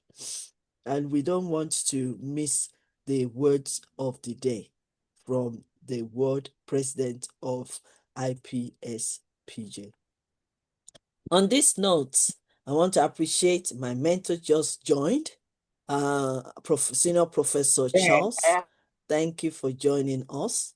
And all other leaders that has joined us. I've seen my son, Savio, Ambassador Dr. Afolabi, the founder of World Peace and Climate Change Democracy Organization is also joined. So I'm diplomatic, Yes, sorry. I'm here. Oh, yes, yes, yes. Please. Okay, yes, please. Can you rotate? No, I won't even tell you to rotate. So we don't miss you again. Right. Let me quickly welcome the world president of International Parliament for Safety, Peace, and Justice, His Excellency Cardinal Joseph Dominion. I don't want to say too much so that we don't miss him. He's on the line, and over to you, sir. Thank you, Your Excellency, Ambassador Queen Elizabeth Lucas. Thank you very much for this privilege and this opportunity given to me, despite all the troubles I've been having with my internet connection here. Thank you. I want to appreciate all our leaders, all the speakers have spoken already. I was privileged to hear Ambassador Peace from the US, and the Vice President of IPSPJ from Tanzania. I was able to hear Mother General briefly also. And I was able to hear one or two or three people. The network was cutting me off. I really appreciate all the leaders for what they have, all the teachings and all the words they've spoken. It's all very wonderful, and it is an insight to all of us who are global leaders in this platform. Well, because of my network, honestly, I really want to approach this subject not with sentiment alone, but with discipline and intellectual clarity. Conflict is in many forms. It's either spontaneous or inevitable. It is a gradual process, and it is often or can be observable. And most importantly, it can be prevented. As I said yesterday, that today we'll be talking about early dictation and how to prevent this conflict. All of us as leaders, our responsibility is not just mainly to respond to conflict, but to understand its autonomy. Firstly, I would like to examine early dictation. Conflict leaves trace long before it could erupt. This stress, what will be called as early warning indicators, including rising grievances, political exclusion, economic disparity, identity polarization, and the speed of misinformation. The critical error in many societies is not ignorance of this signal, but the failure to interpret and act upon them earlier. Think of conflict as a system under stress, pressures. It appears when it is not being interrupted. Now, our task, therefore, can be analyzed as we must always learn to identify patterns, arising signals between us and our relationships. Early dictation demands that, or early dictation demands data, but more importantly, it demands judgment. Secondly, we must look at how to prevent conflict. Prevention is often misunderstood as passive. On the contrary, it is a highly active and strategical process. It requires timely intervention. Before position harder and before narrative becomes weaponized, effective prevention operates on 3 levels, as I put them.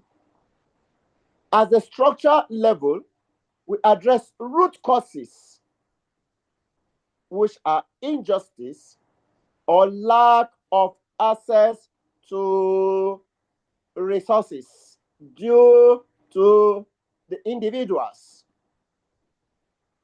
At the institutional level, we strengthen the system of capably of managing dispute fairly and transparently.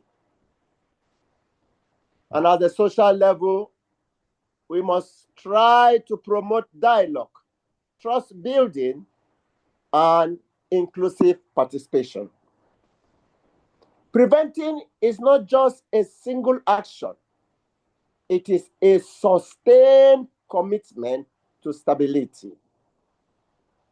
We must consider the cause of inaction. History has told us that delayed response multiplies consequences among human in economic, political, and restructuring is always more expensive than prevention. More importantly, it is morally insufficient to reveal what could have been prevented or preserved. Let me be clear. Early detection without response is mainly observation. Most of us who are leaders, all we do sometimes, we observe. But prevention requires the courage to act on it while it is about to be escalated. may I leave you with this few principles. Number one, conflict prevention is not the absence of disagreement. It is the management of disagreement before it escalates into destruction. As leaders or as global leaders and peacemakers and policy makers, we are cultivated in three capacities: perception, to see what others overlook; analyze, to understand what others misunderstood; action, to intervene where others hesitate. If we can master this, we will not mainly talk about conflict, we will be able to sharpen or bring solutions to prevent conflicts before they are escalated. In this station, I want to establish that conflict is not a sudden event, but a gradual process that can be identified and prevented. The focus was on early detection, which involved recognizing warning signs that are rising tensions before they are escalated. We then examine conflict prevention as an active strategy effort, not a passive one. This includes addressing root causes at the structural level, strengthening institutions, and promoting dialogue within our societies. A key point to note emphasize that failure to act early increases the cause and impact of conflict, making prevention more effective than reaction. Effective conflict management depends on these three core capacities: the ability to perceive early signals and to analyze them and to approach earlier. In summary, early detection and prevention is very, very more important as leaders to put them into practice in order to prevent conflict from destroying what we have built or what we are building or what we are trying to do as global leaders. Once again, I want to draw it here or stop here because of I know that others must have been talking and must be teaching. I want to appreciate Your Excellency.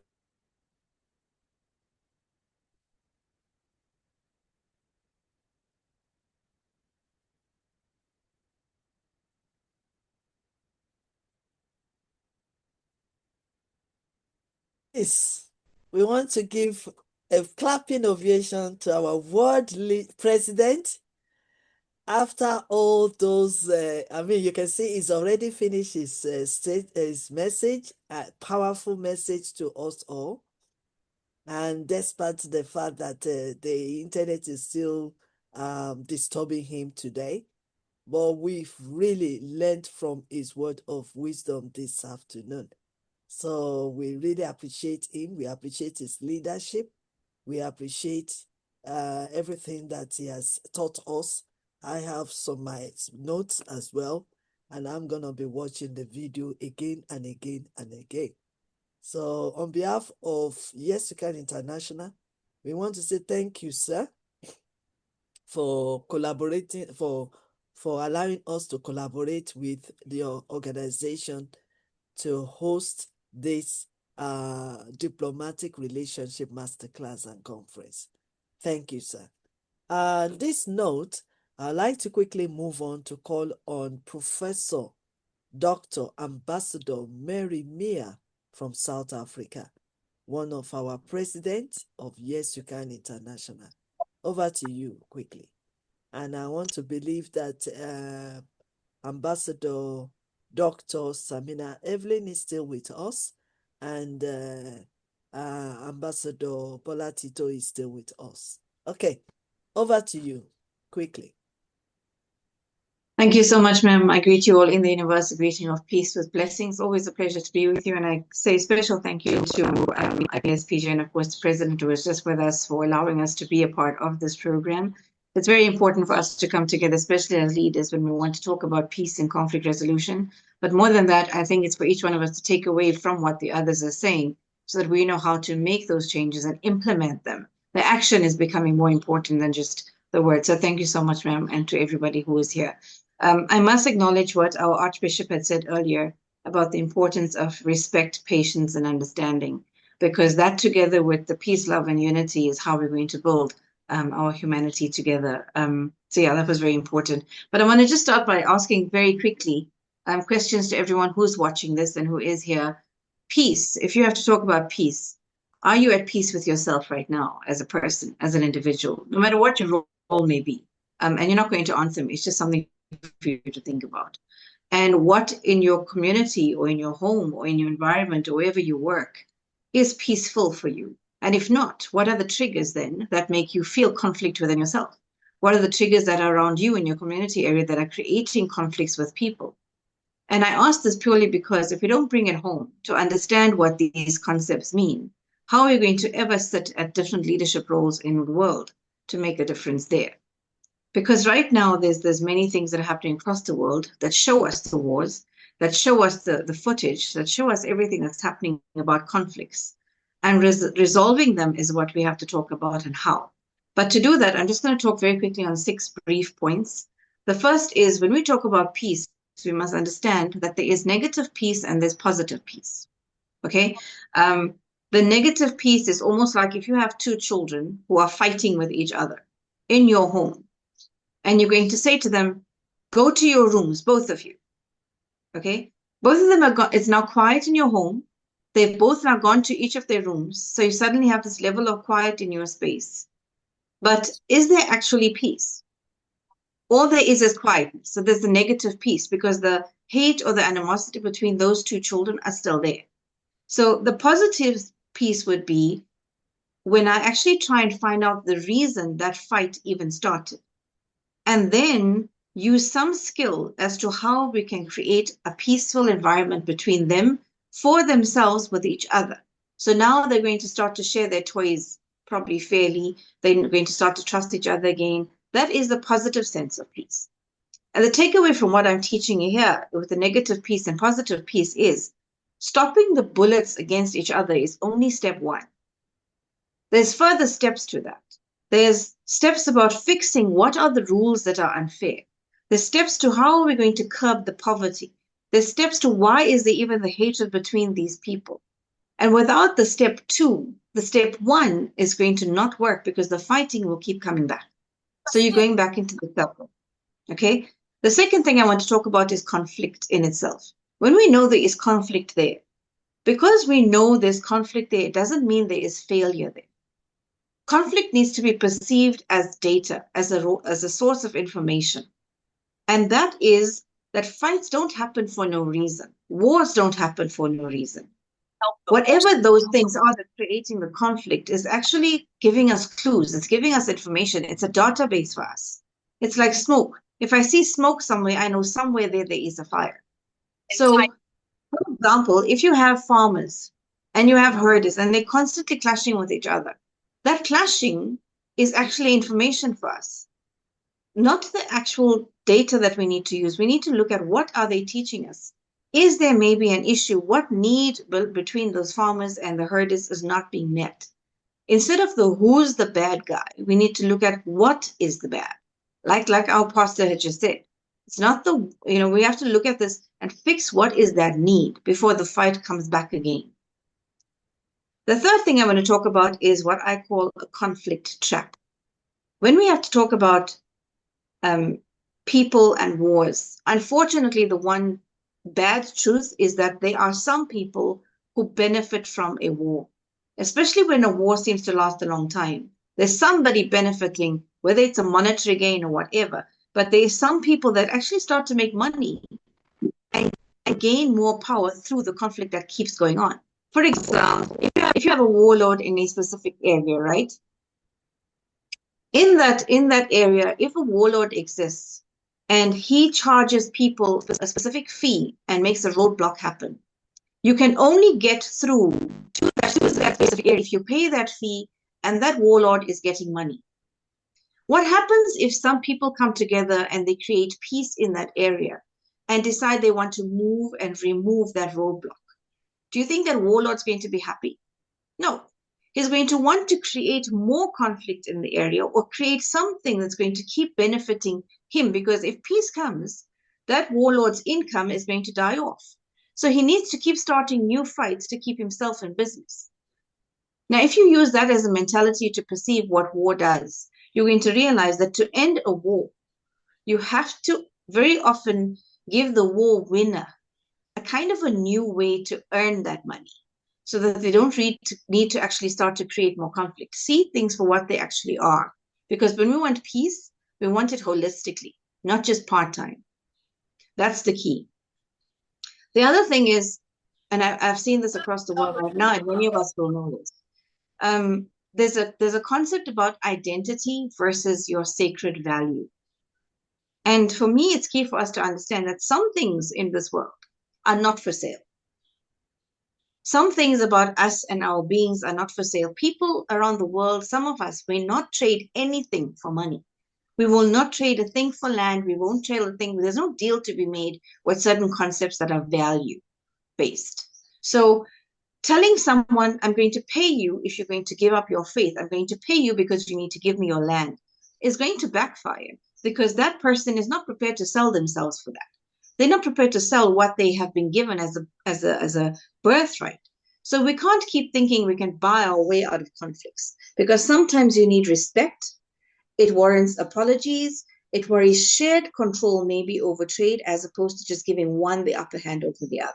So that identity versus the sacred value crisis needs to also be addressed for what it is.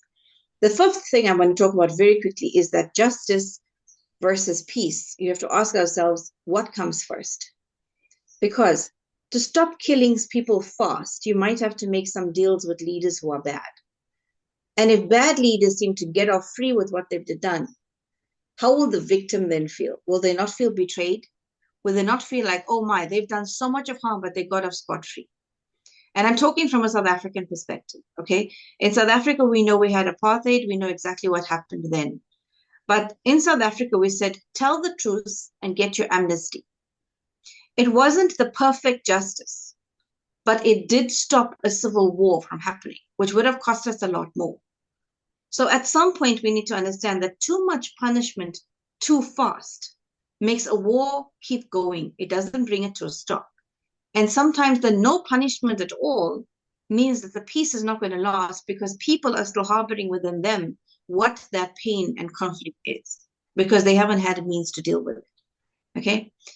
The last thing I want to talk about is that there's always a third side to a conflict. And by that, I mean, it's not just side A versus side B. There's always that community that is around the side A and the side B that feels the conflict more than the actual A versus B. The A versus B is always people that are there with an agenda as to why that conflict is important. But the community around them is different. So in a school fight, for example, the teachers, the parents, and even other children are looked at as if they are the third side. They try to break it up. They keep the people down if a bullying incident happened in a school. They stop that. And they try to curb the peer pressure from both sides. But the lasting peace actually only comes from the insider that is there, not the outsides, the neighbors, the elders, the moms, the business owners. It takes everyone. And I remember all of us who come from Africa, many areas across the globe, we have this one philosophy where we feel that a village sometimes grows up a child better than just one unit. I know I grew up like that. In my community, it wasn't just my home that had people who had to say. People around my area and community had a say in how I would be brought up. I couldn't do a thing wrong because somebody in my community would be able to tell somebody in my home, this is what this girl was doing. So we grew up knowing that there's a village is who is accountable for growing us up. It's not just one person. So when I speak about these things, I'm talking about us holistically because Dr. Queen Elizabeth, you know, I'm very much about energy. I'm very much about teaching of how your energy around you becomes you. And I teach about emotional intelligence, right? But holistically, if we take 20 children, and I've used this example before, 20 children from any different part of the world, different religion, different faith, different customs, everything different about them, children, and we put them into a playing field. They don't know skin color. They don't know barriers. They don't know anything about the wars that are going on between their people, so to speak. And in that playfield, what would those 20 children do? They will merely play with each other. Some of them may even fight for some things. But if one of those children has to fall and start to cry, those 19 other children are going to flock to the one on the floor and try to bring some form of peace to that child. Or somebody's going to find the quickest way to get an adult to bring peace to what the child is going through. So if we look at that in humanity form, where do those 20 children who were able to play so beautifully together, where do they find the barrier of race? Where do they find there's a barrier in religion? Where do they grow up to think there's a barrier between any of them? Because they don't see barriers at little children. They see each other as humanity. So who inculcates the set of barriers that those children have to start to grow up with? That becomes the question mark. That's why I started off by talking about, let's come back home and ask ourselves, what does peace mean for me? Am I actually at peace with myself every night when I go to bed? What do I indulge as peace for my family? Am I aware of what is not peaceful in my community? Or do I adopt this philosophy in my head that, you know what's happening in my neighbor's home is their business, I don't want to get involved? Because GBV is still rife, women's issues are still rife, human trafficking is still rife, all of these things are still there. But everything across the globe is also there. And I'm going to end by mentioning one thing here, and that is, we know there's huge wars going on now, not just one war, massive wars across the world. My thing is, I have got many people that I'm very close to who are Jews. I have got many friends who are Christian. I have many people who I know who are Jewish. I know many people who are in those outskirts of Lebanon. I know many people who are in Ukraine, who are in Russia. I have many, many colleagues of mine who are in the United States of America. I know people in every place of the world. But because there is conflict now between some Islamic states and others, do I get angry and feel emotional, almost outbursts at an entire race or entire people, or merely the person responsible for what's happening? Can I go outwardly and say, the entire people from USA is wrong? No, I can't do that.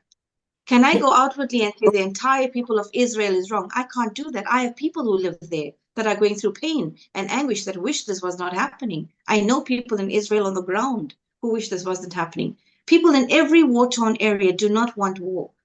So we need to isolate and understand, me as an individual, when I'm watching the footage that is bombarded on social media, I must be able to isolate that it is not that group of people that is responsible. It is perhaps one person who has fueled that is responsible. And we have to be able to still be there for humanity at large if we want peace. So that conflict generation that even social media is giving us by bombarding us with the footage and creating stances about what and where, we need to be able to also understand as leaders, let us realize that there are people involved, not just side A and side B. And those people sometimes on the ground are not speaking the same language as the people that are causing conflict. So us, when we do our prayer, we pray for all of humanity, not for just who we want to pray for, all of humanity, because all of us need to be able to get peace, first peace with ourselves and around us, and then peace for everybody. When we live as humanity, we are all one. And that is where it starts. It starts with each one of us to realize, when I'm noticing and seeing something about the war, is it not people that are affected? See the humanity in the war. See the pains of all of humanity, not just everybody who is donning the scarf, not just only the Muslim. Everyone that is pained by a war has pain. Every child who is now suddenly not eating a meal is pained. Every child whose school is now bombed is pained. Every parent, no matter where you come from, if you can't feed that child, you are pained. So it doesn't matter your faith, your race, or where you're coming from. Right now, the war is affecting each one of us. And we have to take back the stance of respect.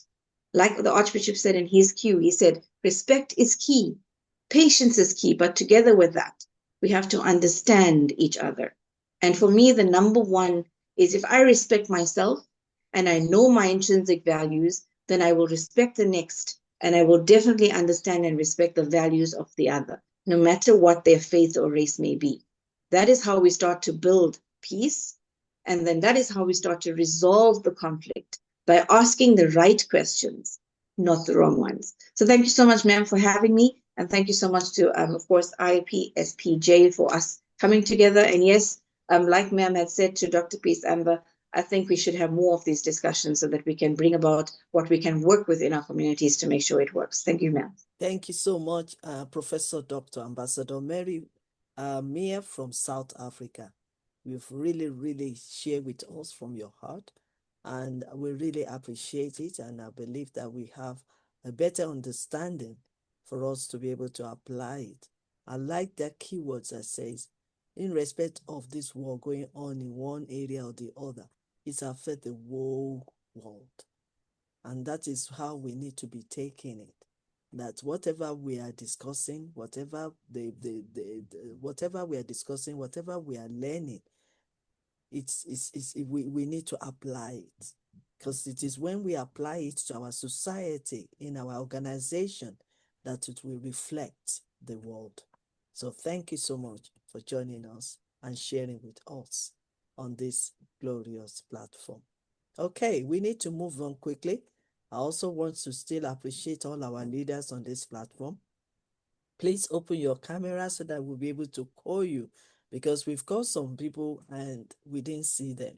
So at the moment, I want to call on Bishop Dr. Amaka Favor. I'm still waiting for Dr. Samina to open her camera. I don't know if she's still here. I'm still waiting for Ambassador Bola Tito Ayola to open their camera. I'm still waiting for Senior Professor to open their camera. And I'm still waiting for, okay, one person has opened her camera and she's using iPhone, but I don't know her name for us to call her, and she's from IPSPJ. So please, now we want Bishop, I still need Savio Afolabi to open his camera. So Bishop, I called Bishop now. I think Bishop, I think he's probably his connection is having issue at the moment. Okay, Bishop Dr. Amaka Favor, are you with us, sir? Okay, permit me to call on, because we've called Ambassador Bola Tito before. So are you ready for us, ma'am? Ambassador Bola Tito Ayola, matron from Y.Y.C.I International. Thank you, ma'am. Blessing, okay, everybody. All right, let's do it this way. Ma'am, Ambassador Bola Tito, please, because we've been calling on Bishop Amaka to speak, please give us a little patience, ma'am. Bishop Dr. Amaka Favor from IPSPJ. Yes. We want to hear from you, or you are not prepared to speak. Yes, ma'am. Good afternoon, everybody. Good morning, depending on the country you are. My name is Bishop Dr. Amaka Favor. I'm speaking all the way from Nigeria. With a careful observation and having heard a lot, I want to commend Y.Y.C.I International for this wonderful opportunity to bring peace and justice to the whole world. I am so happy for this. And I want to use this opportunity to talk about this peace, because there's been this idea that there are some countries that when you go to, they keep on seeing others as though they are not part of their country. and it has been trailing on the issue of xenophobia. Since this morning, before I joined this platform, I've been trying to treat so many matters about that hate, and it's really causing so many issues and troubles among nations. We need to look inward to understand what peace is all about, what unity is all about under God, and we need it for the world to come together. For the world to unite together, we need peace. And we should be very careful on how we speak about nations and things that happen. There are many vices in society, no doubt about that. But all we need to do is to devise a means to handle a lot of vices that are coming, because as days goes by, a lot of issues, a lot of problem, a lot of things that eat up societies and bring about bad name to every country comes up. But what is left for us as diplomats is and ambassadors is for us to look inward and know how to tackle those problems and bring about peace, how to solve those problems and love one another and move with that love. That is one of the things and key things we need. And I really appreciated everybody that really spoke about this love and peace, because it is with this unity that we will build a good nation and the world at large. Meddling into many nations, going into many nations to bring about peace. You can't just bring peace to nations in isolation. You must speak peace. You must exhibit peace. And one of the things I believe so much is that you cannot give what you don't have. If you don't have peace in you, you cannot give peace to any man. And I believe we as advocates, we should stand up for that peace. We should stand up for that justice, believing God. There are some countries you will go to, it is religious war. When there is peace among us, those religious war will be a thing of history. And these are the things we need.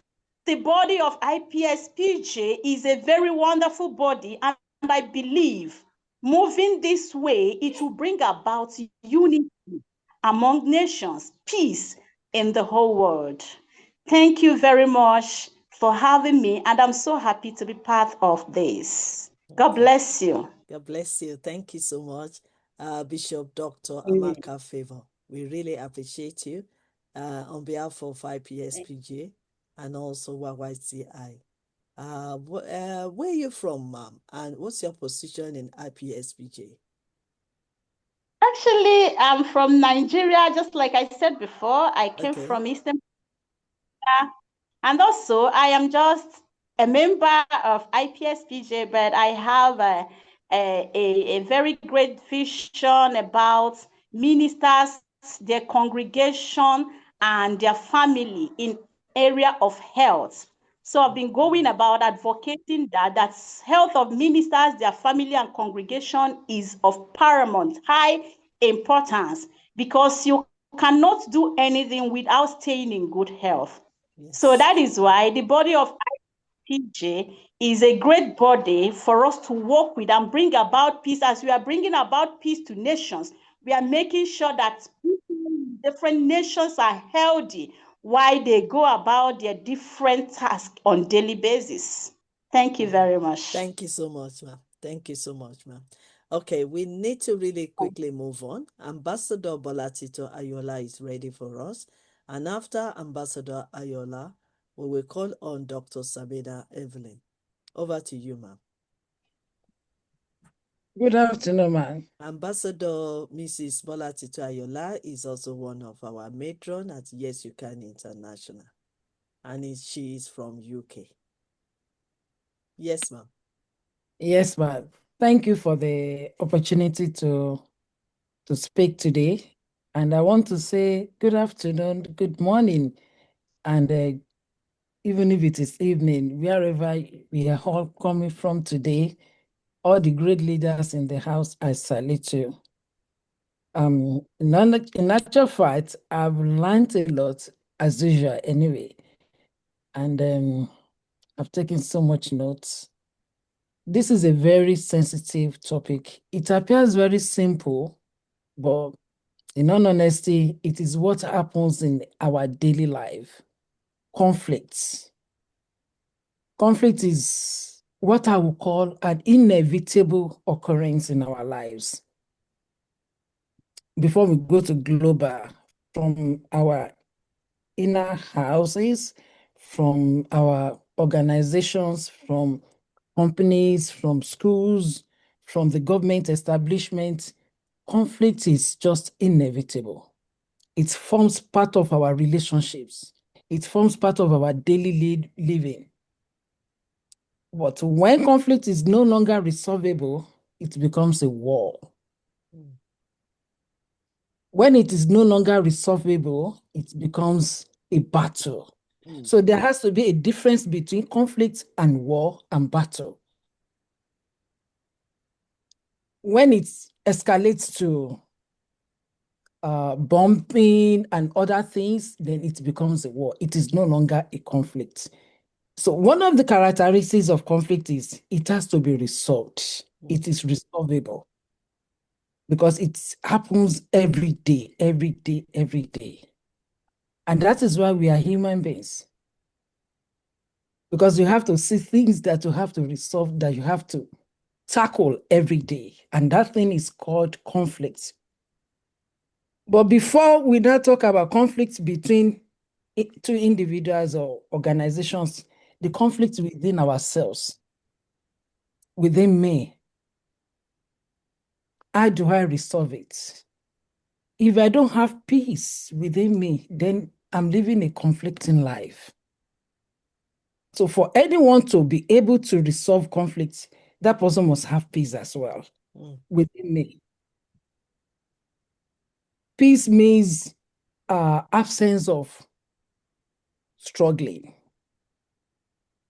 When you have issues within you and you are able to know that, okay, this is what is going on in my life, I'm ready to solve it. And you have that peace within you that you will be able to solve it. And that is when you can only solve conflicts. As a leader, if you are not peaceful in your heart, you cannot resolve any conflicts. And if that conflict is not resolved, then it becomes a war. And that is when we have bitterness. We have unnecessary competition. We have, what do I call it? A way of just instigating one against another. That is when the country will have to instigate a war in another country. It becomes a war because it is no longer resolvable. So conflict is just like one of our previous leaders have said that it's something that is ongoing. It is just ongoing in our lives. And if you are not able to make use of ourselves as individuals to make sure that we are at peace in our hearts, we are at peace in our home, we are at peace with our fellow human beings, the global is in trouble. The whole nation is in trouble because it's all about individuals. It's all about individuals. So conflict resolution starts from every one of us. It starts from me. It starts from all the leaders in the house. It starts from all the leaders that have spoken. It starts from our children. It starts from the fathers in the house. It starts from the mothers in the house. It starts from the wives. It starts from the husbands. Then it will go into the nation and it will be global. Thank you for the opportunity. Amazing, amazing, amazing. So we need to work within ourselves, within our community, within our family, before we can deal with the world. And individually need to have peace of mind. If they don't have the peace of mind, they won't be able to understand, they won't be able to calm down, they will not be able to listen when there is conflicts or when they are dealing or resolving the conflicts. Thank you so much, Ambassador Bolatito Ayola, Thank our you for matron at Yes You Can International. Also, I would like to call on Dr. Samina Evelyn from Pakistan.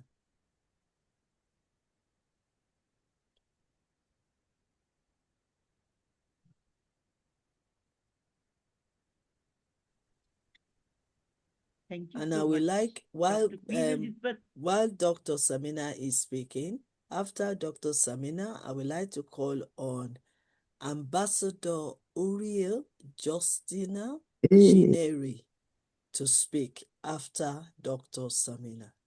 Hey, Chineke. Okay, continue, ma. First of all, I thank you, Dr. Queen Elizabeth Lucas, giving me this opportunity that on a wonderful platform.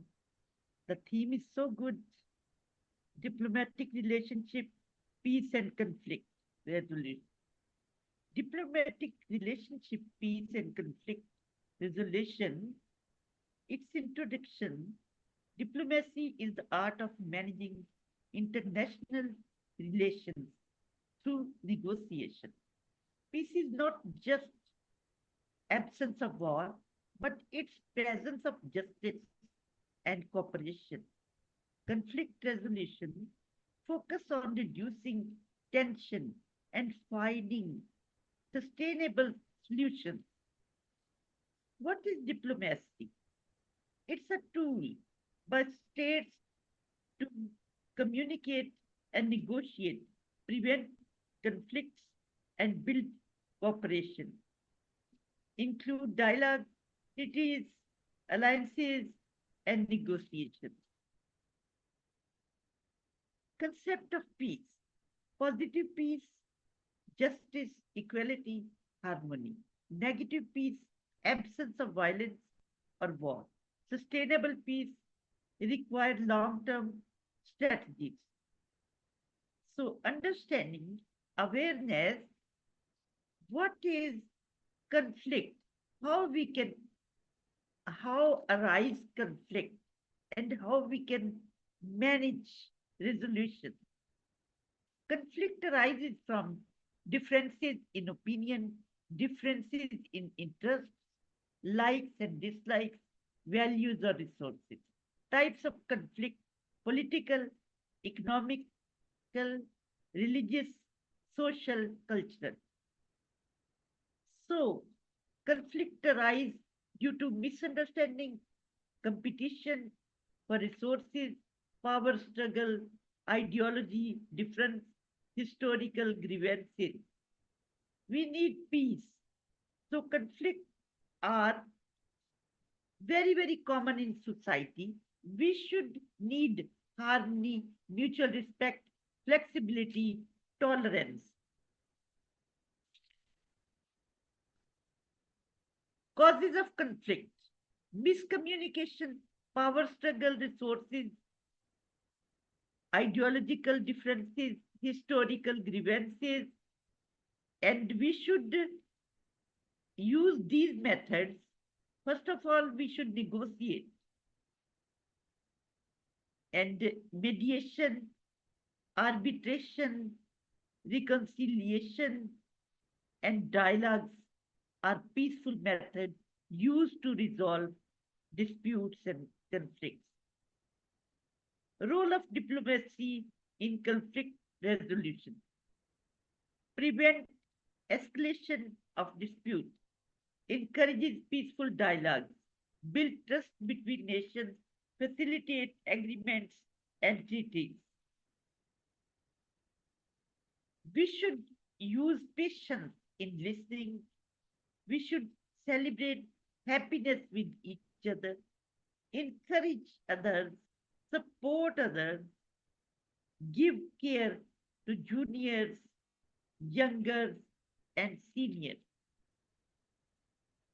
Modern theories supporting diplomacy: realism, liberalism, constructivism.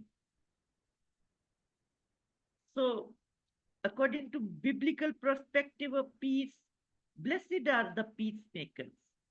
Matthew 5:9. Seek peace and pursue it.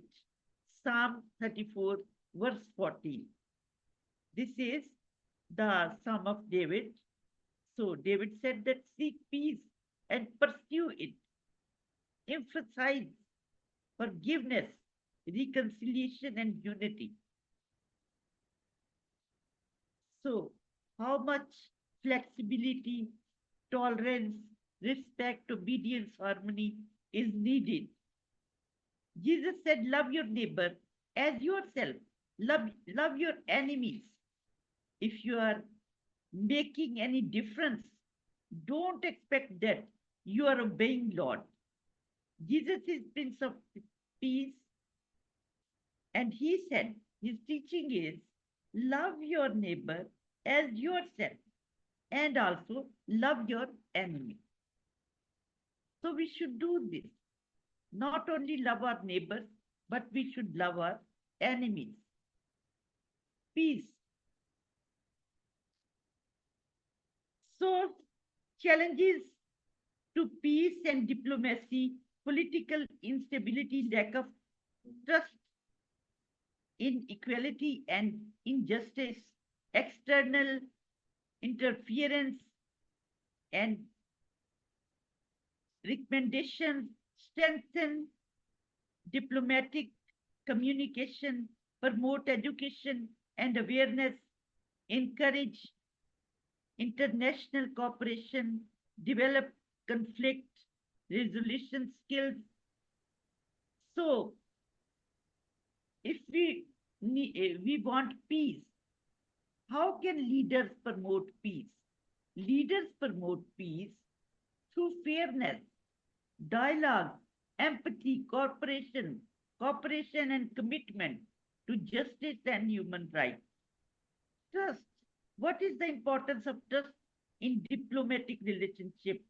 Trust strengthens cooperation, ensure long-term agreements, and reduce the chances of conflict escalation. So, to conclude, challenges may come, obstacles may come, oppositions may come, conflicts come. Take it positive that these conflicts come in our way, not for bad, but for good, to redirect our steps, to redirect our lives, give meaningful direction to our lives and to our family. So, diplomacy is essential for peaceful existence, coexistence. Conflict is inevitable, but manageable. Sustainable peace requires effort, dialogue, good leadership who try to resolve conflict. So, we should not ignore these steps. We should try to negotiate with other to build, to make peace, because absence of peace make conflicts and violence. So, thank you so what much. are the common methods of conflicts? Dr. Samina, Okay. thank you so much. We really appreciate your contribution. We've listened to your wealth of wisdom and knowledge, and we really appreciate the time to prepare for this um, this topic. And we would like you as well, if you can share it with me, send me the notes if you've typed it or if you've written it, and then we'll be able to share it also with YYCI Youth on the WhatsApp. Thank you so much, Dr. Samina. Dr. Samina is one of our elders in Y.Y.C.I International, and she's been with us for almost 3 years, learning how to speak publicly and also to apply what she has experienced and taught the student for almost 30 to 40 years. She's an elderly woman. She's willing to learn. She's so humble. And she's also one of our presidents of Pakistan and also matron of YYCI. So we appreciate, on behalf of International Parliament, or for safety, peace, and justice, in collaboration with YYCI, we want to appreciate you, ma'am, Dr. Samina Evelyn. Thank you so much. Right, we need to move on quickly to listen to another great leader from IPSPJ, Ambassador Justina Chineri, to address us on this occasion. Hello. Hello, ma'am. Good afternoon. I Good morning. want to say thank you so much for joining us from the beginning to this time, yesterday and also today. The reason why we didn't call you earlier is because we didn't know your name. So I have to go through the chat box to get your name so that we can call you to address us. So accept our apology for that, ma'am. Thank you, Okay. Mark. Yes. Very much. Good morning, good afternoon, good evening to wherever we are. The topic, this conflict, is very big and very versatile. In fact, I have learned a lot from this topic. I try to participate to even understand more. I've learned a lot more than what I've learned in school. But the people that have spoken have taught us a lot and have gone around the topic, both the meaning, the understanding, the complication, the disadvantage, the advantage of resolving conflicts. So no need going round and round. I want to inform that I want to also expatiate on what they said with conflict, that it can be resolved, and it must always happen, both from family, from ourselves, from family, from school, from office, from organization, from anywhere, from institution, from country to country. But we need to resolve it. That is the essence. And once you resolve it, everybody will benefit. The family owned will benefit. The institution will benefit. The organization will benefit. But once you don't resolve it, the conflict will continue to turn to big war and killing people, and the result to a lot of lack of help, lack of communication, hatred. Everything bad will result to that conflict. But once we resolve it, we learn to progress, we achieve progress, we achieve cooperation, we achieve peace to each other. We achieve helping to each other. We can even listen to each other because we don't have conflict to each other again. You can relax with me, you can relax with anybody, and the person will expatiate, will explain his or her problem, or the country will be able to explain his or her problem and the way forward to help each country. No need killing people, no need fighting, no need backwards. So all these things we can achieve from all this conflict. So I think that we really need to fight for it to be able to achieve all these things so that our family, our country, our children, there will be interrelationship from country to other and from family to other, from organization to another. And there will be always upward movement for the whole world, and there will be peace. It's a very versatile topic, though I just extracted from what I've been learning. I didn't go to read it up because I didn't know I'm going to present anything. So this is my own observation on the conflict. With conflict resolution, there will be love, there will be helping hand, there will be communication, and there will be healthy environment for us to move forward. Thank you. Oh, my battery is even low. So that is what I can apply now. Thank you very much. Thank you. Thank you so much, madam. And you've really shared with us very valuable and important top wisdom with us this afternoon. And we really learned from one or two points. So I want to say thank you so much for joining us and for your patience, because you've been having this patience since morning and even yesterday as well. We appreciate your presence and we appreciate your contributions. Thank you so much, man. Thank you, ma. Yes, ma'am. There is also another person that has been going in and out.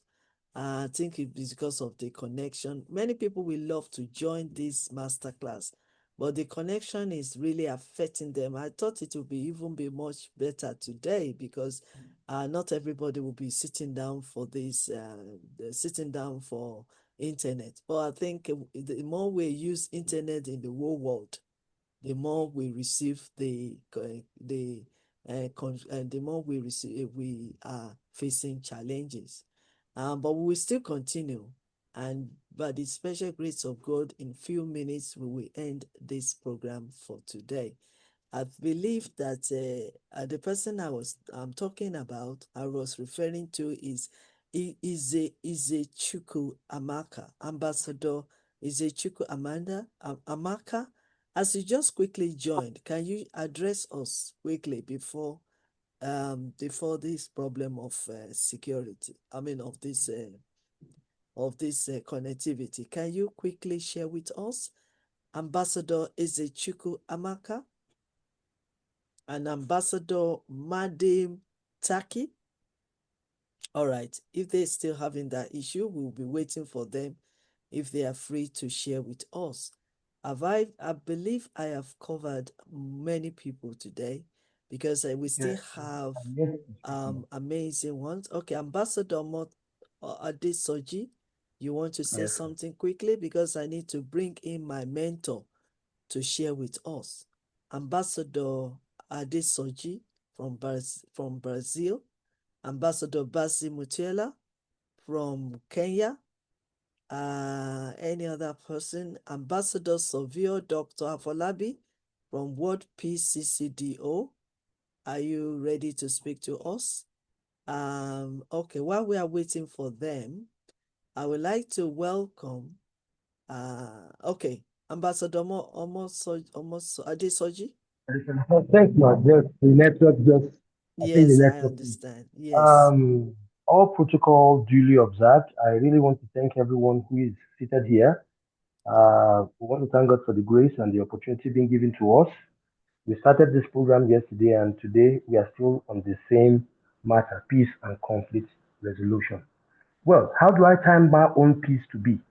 Peace is not just the absence of fighting, it's a state where there is harmony, respect, justice, and good relationship between individuals and group. And I can define this or say it could be in two parts. We have the internal peace, calmness within yourself. What I'm trying to say in this is that when you don't have calmness within yourself, where the conflict comes in. That's when you see the high blood pressure and every other sicknesses coming because you are not at peace with yourself. The body is boiling. You are grieved, especially when you're trying to transmit or trying to talk to one or two persons. Then we have the outer part of it, which is peaceful relationship in families, communities, and in nations. Taking for example, families. There's no way husband and wife don't have clashes, children and their parents. There is no way the mouth and the teeth and the tongue doesn't fight. You see, sometimes maybe when you are eating and just mistakenly, when you try to bite the meat, you bite your tongue, which simply means there are little clashes within themselves. So, when coming to talk about conflict has happened where there are differences in options, interests, opinion, values, and needs. It can occur between individual, friends, family, and co-workers, group, communities, organizations, and nations. Conflict is not only about bad, it can lead to growth and better understanding if properly handled. Causes of conflict. Some common conflict causes include poor communication. When we don't communicate to ourselves too well, when we don't seem to understand ourselves, especially in villages and communities where decisions are being taken without carrying people along, that's when you see people come to pass word and other, not understanding yourself. Misunderstanding is also there. Competition of resources. When you have money, I have land, I have everything to fight you. It could also cause conflict. Differences in beliefs of values, and also lack of respect and trust. When you have a community, you don't respect people, and you don't put trust. When you are being entrusted with money, and at the end of the day, as present in some places where elections are going on now, you are being entrusted with money, with valuable things, food, and at the end of the day, you don't do the needful. It could cause conflict between one another, communities, and nations. How conflict can be resolved and peace achieved? Communication. Open and honest discussions help people understand each other. Misunderstandings are often the root of conflict. Two, tolerance and respect. Accepting that others may think or act differently reduces tension. Dialogue and negotiations. Both sides comes together to talk and find a solution that works for everyone. Meditation. A neutral third party helps guide the decision and keep things fair. Comprises each side gives up some things to reach agreement. It is often necessary for lasting peace and forgiveness. John 3:16, for God so loved the world, he gave his only begotten Son, that whosoever believeth in him will not perish. So John 3:16 have really explained for forgiveness. We must forgive ourselves. Just commonly like what the Yorubas will say, Oni binu, má ṣe ṣẹ̀, má ṣe jẹ́ kí oòrùn kó wọ̀ bá ìbínú ẹ̀. So whenever we are angry, yes, it's of course we can be angry, but do not allow before the sunset. You must make sure that whatever thing that you are being aggrieved about is being left. Justice and fairness. Peace lasts when people feel they are treated fairly, not cheated or opposed. Education and awareness. Teach people about peace and conflict resolution. It reduces future conflicts. So, and simple example that I can say, two friends stop talking for misunderstanding. They sit down and talk communication, listen to each other. We can say it's respect, apologize and forgiveness. Agree to be more honest forward helps solution. Thank you so much. I'm really sorry I couldn't open my camera. I'm a little bit indisposed. Thank you so much for the opportunity. Thank you so much, Ambassador Adesoji JP from Brazil, for your contribution and also for your for you being with us this afternoon, since morning actually, and even yesterday. We appreciate you, and IPSPJ, together with YY.C.I International, say thank you to what you have contributed this afternoon. Thank you so much, sir. At this moment, let me see if Ambassador Ezechuku Amaka is able to address us from IPSPJ, and Ambassador Madam Taki. If not, we will not waste much of your time. Savio Ambassador Afolabi from WPCCDO, are you able to address us? Okay, we are rounding up this event, and I'm going to call and invite my own mentor, personal mentor, Senior Professor General Charles Ebora, from Vice Chancellor of IIU, and from Nigeria. He's also an advisory board member and patron of Y.Y.C.I International. He will be addressing us, and to close up his speech, we want him to share a short of prayer as well. And apart from that, to close up this IPSPJ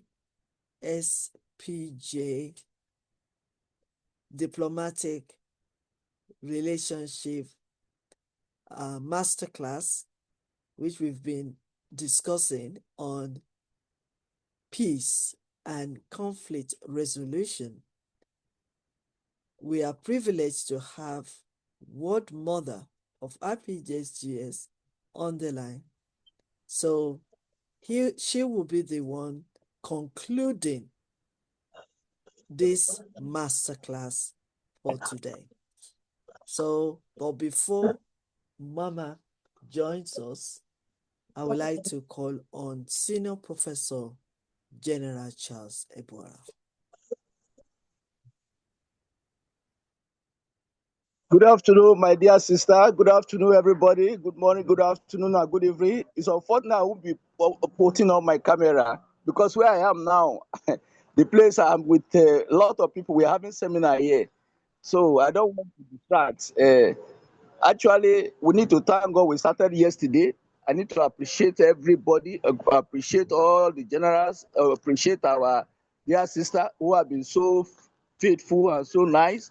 And I've been enjoying all the lectures so far. I need to bless God for everybody, and God will go to enrich us with knowledge, with anointing, with all the necessary things necessary for us to actualize success in life. Actually, I need to talk about 8 pillars of positive peace. Only I'm afraid of time. I don't know. And practical tools for peace building and conflict resolution. Let me start with eight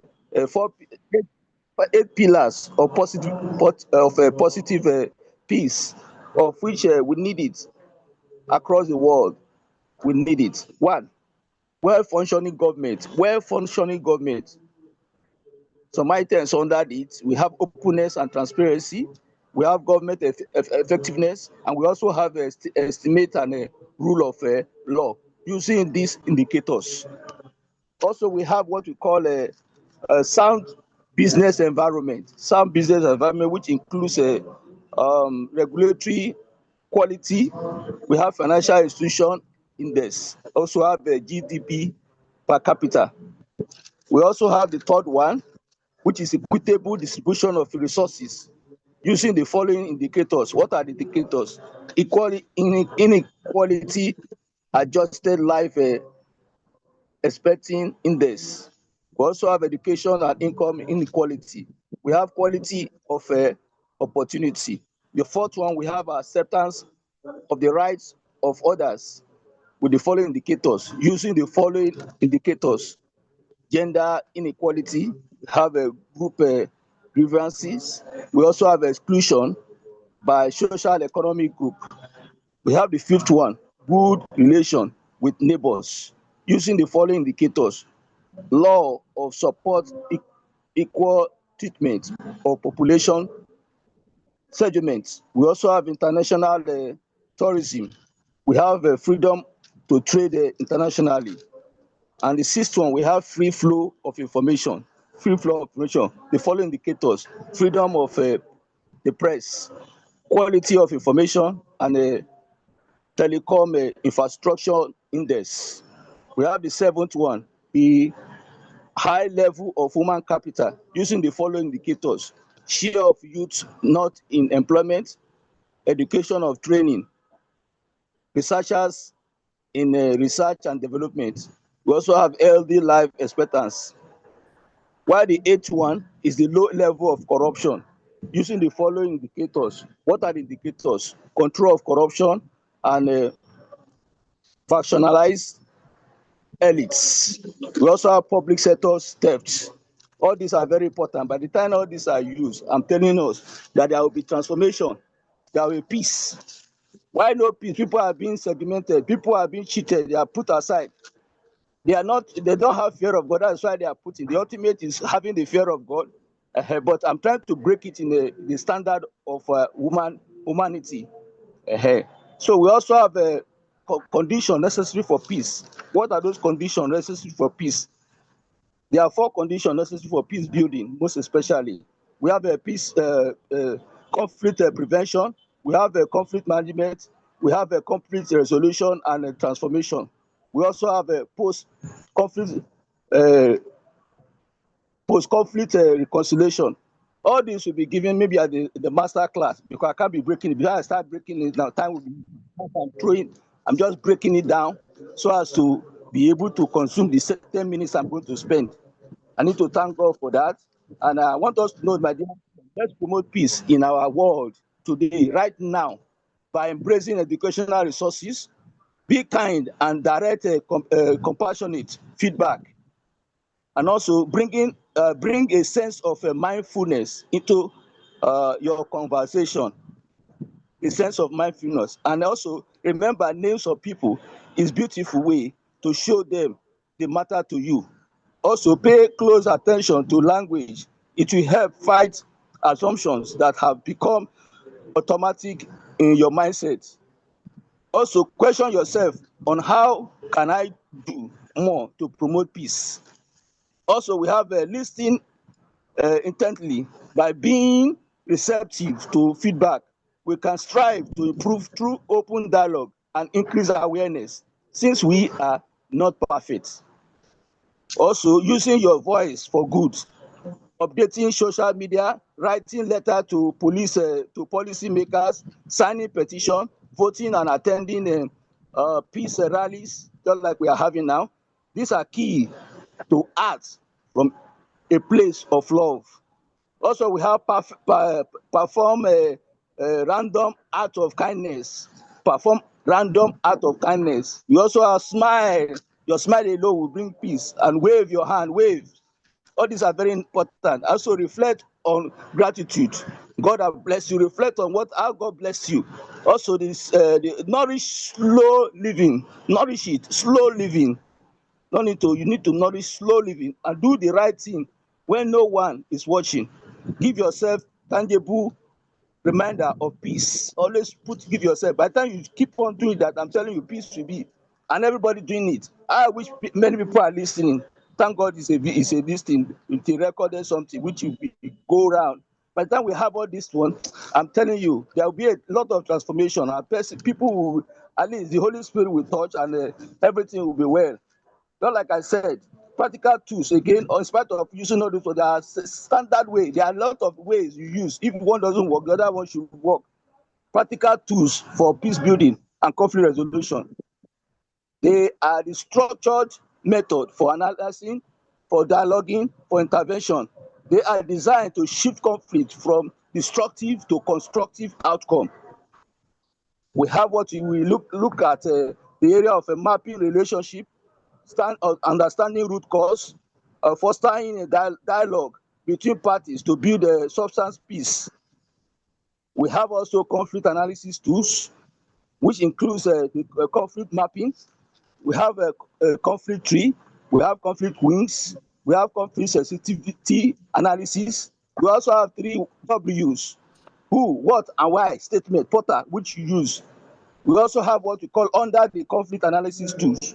We have a dialogue and a mediation tools, which includes active listening, restorative circle, and circle of understanding. We also have what we call under dialogue and mediation tools. We have a conflict coaching, one-on-one, one confidentially support to help develop their own skills for handling dispute and navigating challenging situations. We also have under dialogue and mediation too. We also have a strike to diplomacy, strike to diplomacy, and also we have the third party facilitation. All these are very important. Under it also, we have another method of the tools we need to use, programming and educational tools. We also have under programming and educational tools, we have what we call peace building toolkits for educators. We also have community-based planning training, CPBP. We also have transitional justice mechanism. All these are very important. We also have which addresses past atrocities and fostering reconciliation. We also have what we call gender sensitive programming. Another tool, we have the digital tool for peace building. It's very important, which includes the digital dialogue platform. We also have what we call displacement tracking mysteries. We also have Kobo tool boss. All these are very important, but that's how illustrating. It will take my time, and we will be closing maybe in 2 hours time. What are the key principles for effective usage of these tools? We're going to have what we call long-term vision, lasting peace, require going beyond addressing the immediate crisis to tracking structural inequality. We also have what we call local ownership. Peace building effort must be rooted in the need and culture of the community involved, rather than imposing from outside. That community, when you want to help, you look at that community. That is where you'll be able to get actual. Because any peace is happening anywhere, look at the community. What actually happened? What aggravated? All these are necessary. You can't be in USA or be in another country want to solve the country that is having that. No, you must study the environment, study their culture, what actually mandated it. It's very important. Neutrality also, you look at the mediator and facilitators use, which they should remain impartial to maintain credibility. It's very important. We should. So there are lots, but we need to thank God because of time. Maybe when we have master class that will take us 2 hours to analyze, we'll be able to break it very well. I need to thank God for this great opportunity. I thank God for our sister and our general. I thank God for you. May God come to sustain everybody. I thank God for all the listeners. May God come to bless us and give us good health of mind and body. Through Christ our Lord. Amen. Thank you very much, my sister. Thank you. Thank you so much, my mentor, Senior Professor General Charles Ebiora. Thank you for sharing with us from your full of wisdom and knowledge and your presence. I know you've opened your camera earlier on before, and because you have to do one thing or the other, it's okay. And your words are so powerful, sharing with us. Because sometimes when I bring my mentor to come and share on this global platform, it's because I don't want to be too I don't want to be too selfish for myself. So that is why my mentor also needs to come and share on this platform. Here we have Ambassador Agnes Fortune. Please, ma'am, hold on a second. Let me do this. I need to show, because some people have been here since yesterday, but unfortunately they couldn't share with us because of their connectivity or the time. So they've sent their notes to me, and then I'm just quickly gonna show that and also show one of the book written alongside with other great leaders, the book on 5 C's of transforming any relationship, and this conflict resolution is part of the 5C. So we're just going to share a little clip written by our world leader of IPSPJ. And then when we finish that, and I think since Ambassador Agnes is here, we quickly allow her to speak. If also Ambassador Isechukwu Amaka and Madam Taki is also here, we will quickly have them to speak before I put Mama on to give us the closing remarks and pray for us all, and we end this program. So bear with me. Let me quickly show some of the. So this one from Ambassador Dr. Basi Mutela from Kenya. And this is, I'm just going to stroll it down, but just to show you that a lot of people have prepared for this event, this masterclass, but because of their connectivity, they were not able to speak nor open their camera. So, but it will be good as well to appreciate all their efforts towards this IPSPJ um, diplomatic relationship masterclass. So I'm just going to scroll it down. If you want the copy, you can request for the copy after this time, after this program, please. So that is number one. Number two as well, we have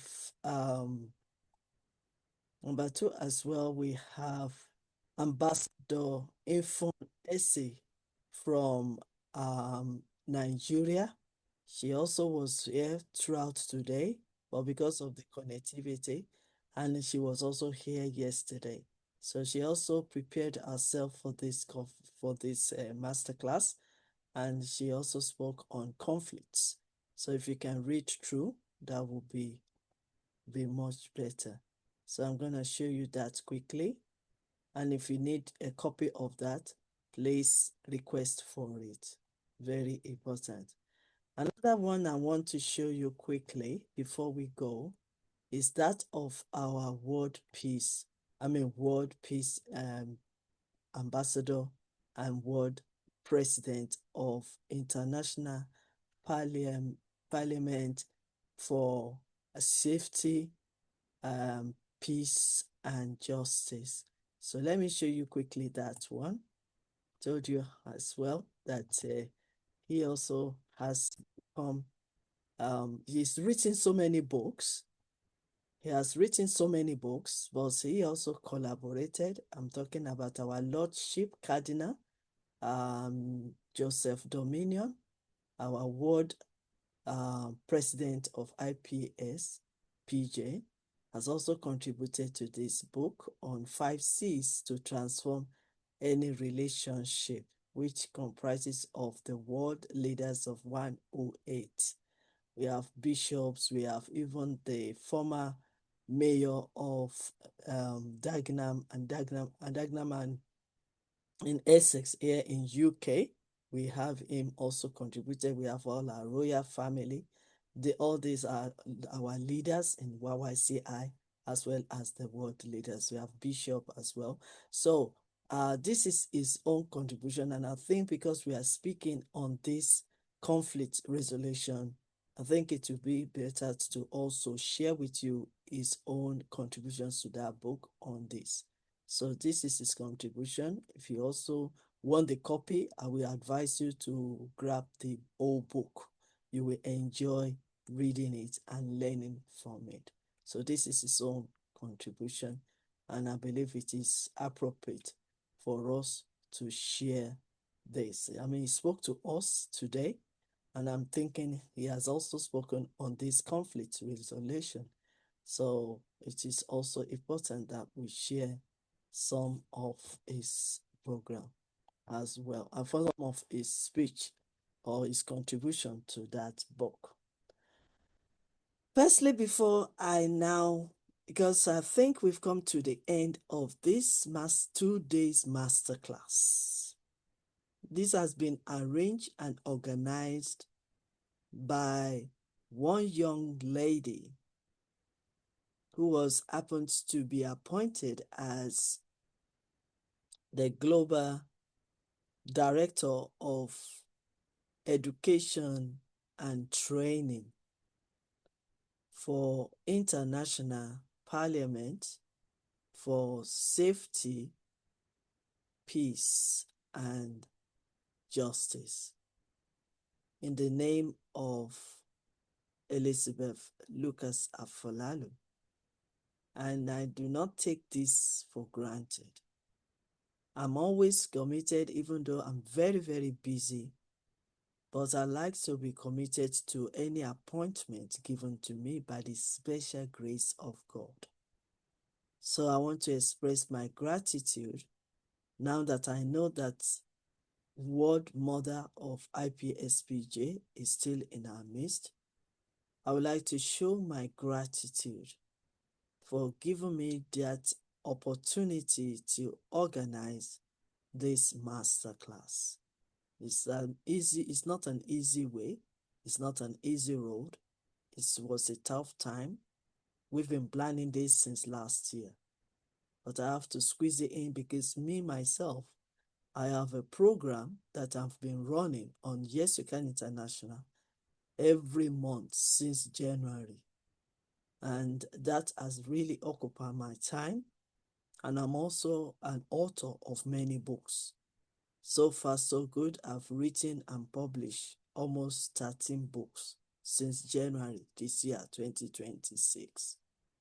And I'm still working. I'm still a civil servant here in UK, and I'm still working in the hospital for part-time, and also attend to other commitments. I do not take this opportunity for granted. So on behalf of Y.Y.C.I International, I want to say thank you, ma'am, for giving us that opportunity to collaborate with your organization to make this event a successful one. We appreciate you. And I appreciate all my great leaders from Y.Y.C.I International for being with us, having long-term patience, especially for these 2 days, because we have to behave ourselves in the house where we've been invited. So I want to appreciate all my leaders from Y.Y.C.I International. Thank you so much. I also want to appreciate world leader, world president of this great organization, despite the fact that there's been a lot of issues on connectivity. He never gave up on us. and he was able to address us yesterday and today. I want to say thank you. I also want to thank all my great leaders that have been here. Most especially, I want to acknowledge Ambassador Saidos, or Say and Do. He himself and my bishop, Archbishop Nelson, started this program with me since 10 o'clock, and he's still here. I want to say, sir, your labor of love will not be ignored, and you will be rewarded greatly. So on behalf of IPSPJ and YY.CI International, we want to say thank you so much for your time spent in this conference. Before I hand over to Mama, please permit me to welcome quickly Ambassador Agnes Fortune from Liberia to quickly address us. And then I'll be able to usher in the word mother of IPSPJ, the mother of nation, the woman of this time. But before then, let me welcome Ambassador Agnes Fortune. Good afternoon, everyone. Can you hear me? Because I'm having issues with my yes, we can camera, but can you hear me? Yes, we can hear you, Ambassador Agnes. Okay. But we cannot see you, but we can hear you. Okay. Welcome back from yesterday. I just want to say welcome back from yesterday. Yesterday we learned a lot. And today we're just capping everything out what we learned from yesterday. From my understanding, it was all about peace and diplomacy.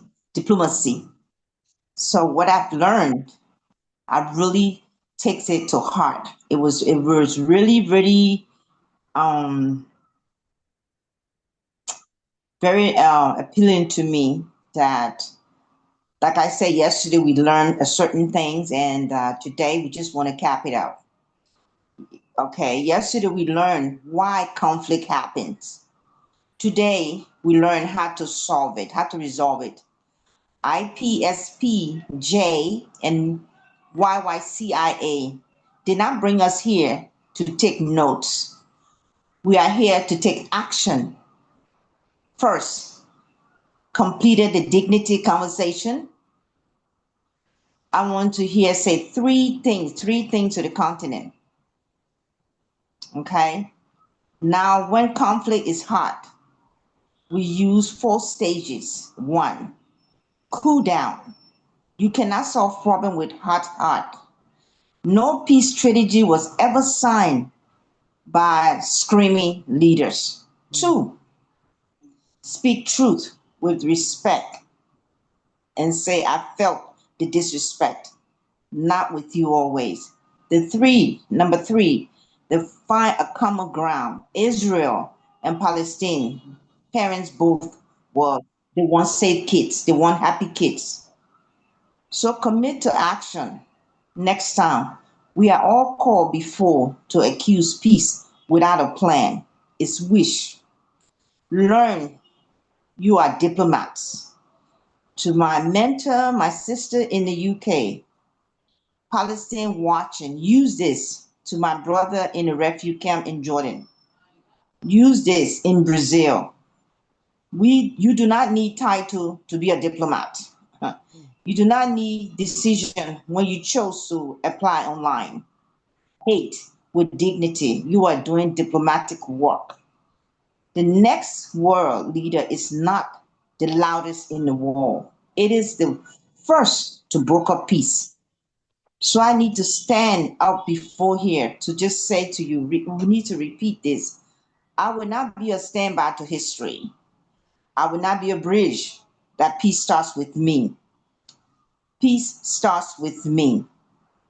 IPSPJ in Cameroon, to YYCIA in the United Kingdom. To every nation here, our world does not need more peace. Our world needs peacemaker. That is you and me. So from every situation we go to reason, someone somewhere believes in peace and it stayed possible.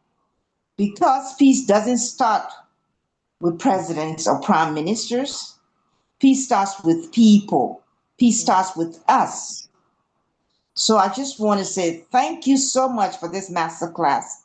It's completed, but our work as peacemaker has just begun. God bless each and every one of you. God bless our mama, our sister, our mentor, Dr. Elizabeth Lucas, and her husband. There has been a long journey. You have touched so many lives. I'm really happy to be part of this organization. I'm proud to say, yes, I can. Thank you all. God bless. Amazing, amazing. Thank you so much, Ambassador Agnes Fortune from Liberia, our ambassador, and also our matron. Thank you so much for joining us on this occasion and also sharing from your wealth of wisdom and knowledge. We appreciate you, ma'am. Thank you so much for joining us. Once again, I want to say thank you. Let me quickly read this from the chat box. And that is the message from Dr. Savio Afolabi, the president of WPCCDO, and is also my own adopted son from Calabar. He's also one of our advisory board member of YY.CI International. My speech during the masterclass, Diplomat Wisdom, Forging Enduring Relationship for Peace, Climate Adaptation, and Conflict Resolution. Diplomacy is the art of building bridges across divides of interest, culture, and power. At this YYCI, it transcends transnational negotiation to become a profound instrument for human survival and prosperity.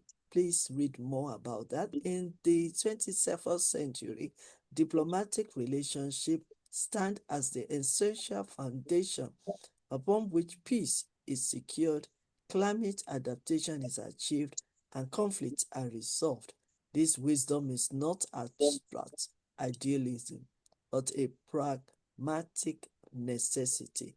Nations that invest in deep, trusted-based relations are better equipped to navigate an era defined by interconnected threat and share opportunity. So thank you so much, Ambassador Dr. Folabi from WPCCDO, Nigeria.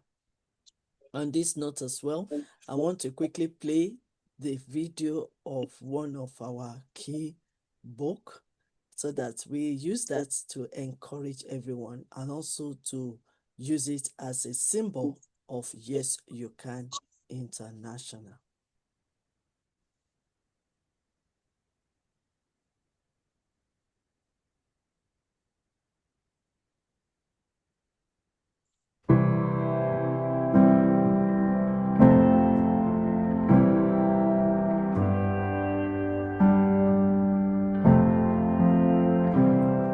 Relationships, they're the foundation of our lives. But let's face it, they can be tough. Conflict arises, emotions boil over, and maintaining a healthy connection becomes a challenge. But what if we told you there's a book that can change it all? Introducing Relationship Matters: How to Solve Conflict, Maintain and Keep Relationships, and Manage Emotions. This comprehensive guidebook, written by relationship experts, offers practical solutions to transform your relationships. Discover effective conflict resolution strategies that promote peaceful communication and understanding. Learn essential relationship maintenance techniques to nurture and cultivate strong connections with your loved ones. Dive into valuable emotion management strategies and regain control over your reactions. Relationship Matters has already helped countless individuals rejuvenate their relationships and find emotional well-being. Don't miss out on this opportunity. Get your copy of Relationship Matters today, available exclusively on Amazon.com. Change Change your relationships, change your life. Order, relationship matters now. Hey, this is the moment that we're talking about. We've listened since yesterday. We've organized this program. We've gathered together. We have shared our thoughts, our wisdom, our knowledge, and our experiences. And we've learned one or two things from what we've listened to since yesterday till today. The journey just started. What are we going to do next? Is what is very important than coming to this conference or masterclass. Firstly, we want everybody to join me to say a big thank you to International Parliament for Safety, Peace, and Justice for giving me the opportunity to organize this event for them and to collaborate from YYCI to work together to make this event a successful one. Join me again as well, all my great leaders on this platform, to appreciate from my heart the opportunity given to me by the world president and the world mother of IPSPJ. I really appreciate it, ma'am. I'm not perfect. I've made so many mistakes throughout this day's conference. But please pardon me, forgive me for my mistakes. And I also want to say I've learned, I've improved, and I will take up everything that we have all said on this platform to my own leadership style and to apply it to my own operation. So also again, I want to say thank you to the world president and also the world mother of IPSPJ. To all my great leaders from YYCI, I thank you. Thank you. I humble myself before you. I might call you to come for this kind of program, which I've been entrusted to organize. It's your choice. You might decide not to join me to support me. You might decide not to join to speak. You might decide not to prepare, but you did me well. You made me feel proud of myself. You supported me, you empowered me, you inspired me, and you were there for these 2 days. I want to say thank you. To all the great leaders of IPSPJ, including Ambassador Alexander Bote, Ambassador Ezechuku, Ambassador Bishop Amaka Favor, and many, many more that have joined us, Dr. Peace Amber. Thank you on behalf of the organization and on behalf of the world president and on behalf of the world mother of the IPSV. And let me conclude, let me also include the mother of nation, Ambassador, Her Excellency, Ambassador Bishop Eugenia Dominion. Thank you. We also want to give God the glory, honor, and praise for this opportunity to serve, for the wisdom, for the power, for the anointing, for the grace. I want to say, to even make the 2 days a beautiful day here in UK and all over the world, wherever they are, I want to say thank you to my one and only husband of 35 years, my head, my leader, my mentor, my coach, my friend. I want to say thank you, sir, for giving me the time to spend with the world and not really be upset that I've not cooked your dinner yet, which I'm going to do immediately after this program. Thank you for your understanding. Thank you for your support, my dear husband, Ambassador, Chief, Doctor, Femi Lucas Afolalu. I appreciate you, sir. Thank you. So, this is where we're going to end this program, and I'm going to welcome the world leader of International Parliament for Safety, Peace and Justice, Madam Adriana Dominion, to give us the closing remark, the closing prayer, and then I will end this program after that. Over to you, ma'am. Thank you so much, the Ambassador, Professor Dr. Queen Elizabeth Lucas. You've done wonderfully so well. To my own assessment, no mistake. Oh. Thank you very much. To all the great ambassadors, I thank you all for your patience here.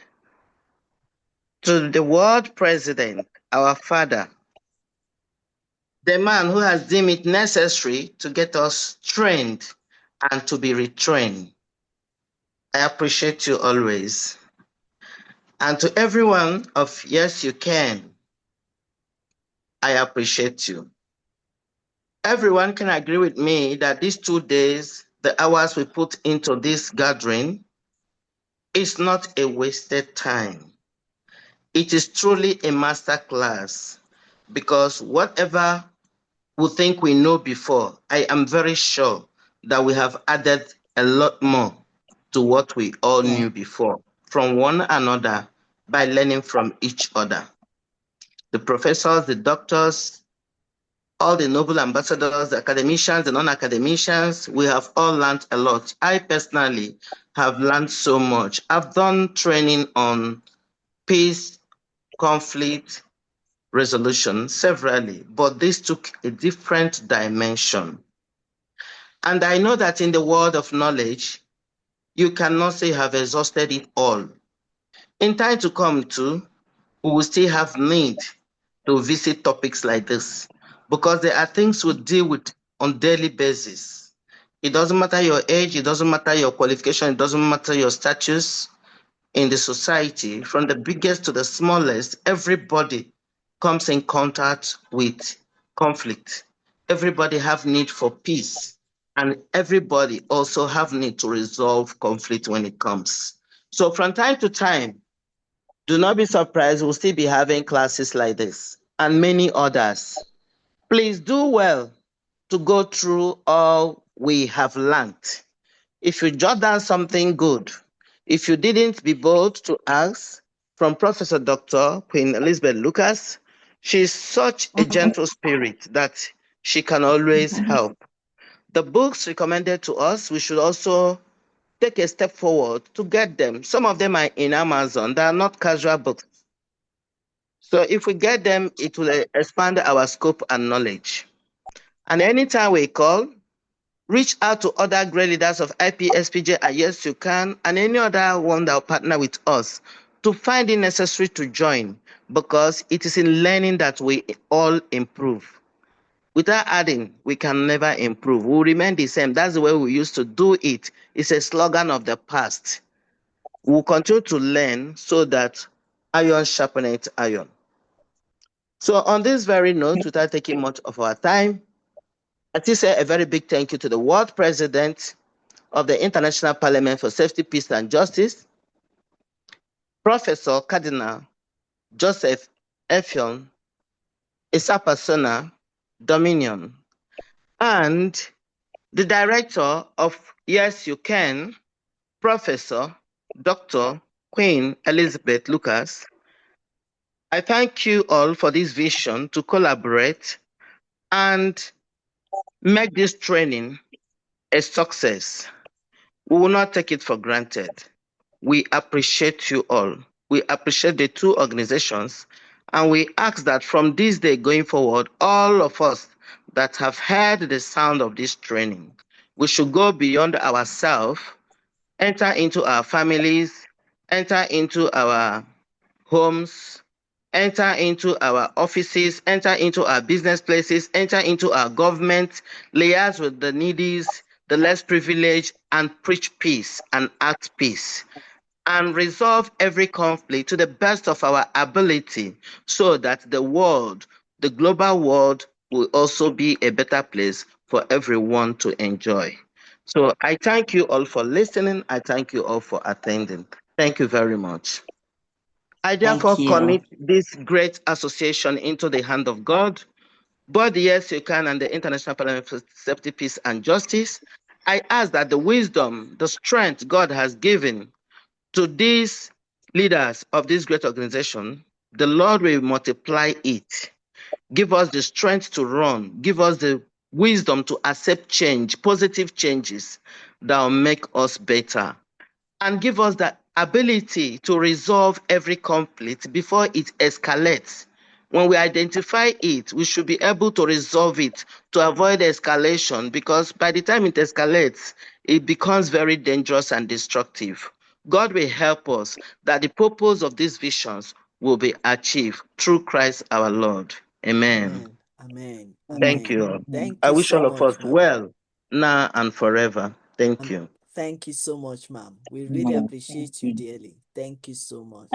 On this note, I will quickly like to show the event of today and yesterday, just to show the slides, the whole slides of what we have prepared for these slides.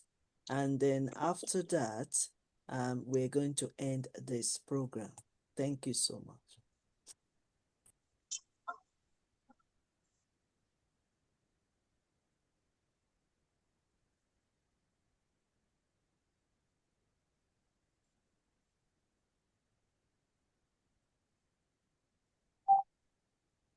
We appreciate all our great speakers, and I believe that there will be certificate release for this particular event. I want to appreciate everyone that has contributed, including my wonderful husband. And I want to appreciate Dr. Jose, the rector of Appleton Private University, for his video and also for his speech on the notes. We want to appreciate the time they've used to deliver all these messages. We want to appreciate them all, and we thank God for being able to put all of it together, including the ones that I just received from the chat box and the one from Ambassador Bassi from Kenya. So I want to appreciate all our great leaders. I didn't see one or two people, but I believe all is well. I want to appreciate all my great. I want to seize this opportunity to appreciate those that are working with me. I want to appreciate my PA and the Global Managing Director of Y.Y.C.I International that is behind all our events, and also the Global Media Director. I want to appreciate two of them. I want to appreciate all our leaders, our patrons. And this is the book. It's like Mama said it. It's already in Amazon if you want to get your copy. But I will warn you, it's a massive book. So I believe you have patience to read them all. And I want to appreciate, this is also, like I said, the contribution of our world president into that book. So you can get, these are all the informations that we put together. This is the information about the books we've written so far. Because from Y.Y.C.I International on Relationship, this is my latest book, the MCSMS of Wealth Creation, and it's already in Amazon if you're interested. One other book, Mindset for Transform Your Finance to Create Wealth, that is also there. And then to finish off, immediately after this prayer prayer song, we're going to ask the same question we asked to end our meeting, and then I'm going to end this program.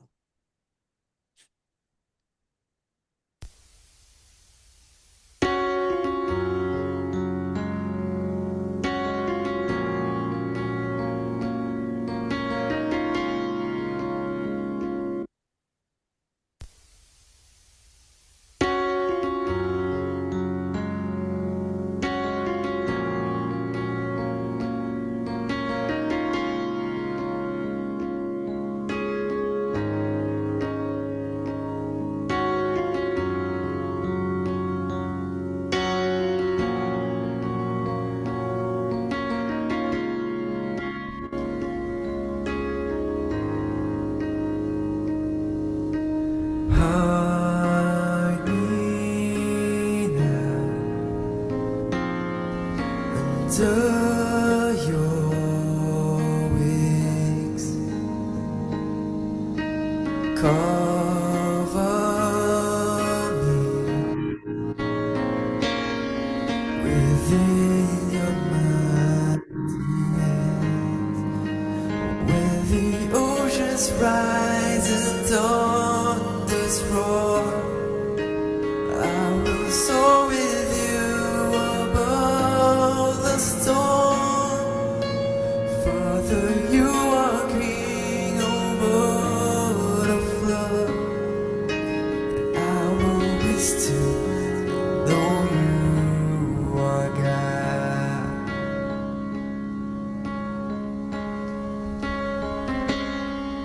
For rest my soul in Christ alone. Know His more in quietness and trust.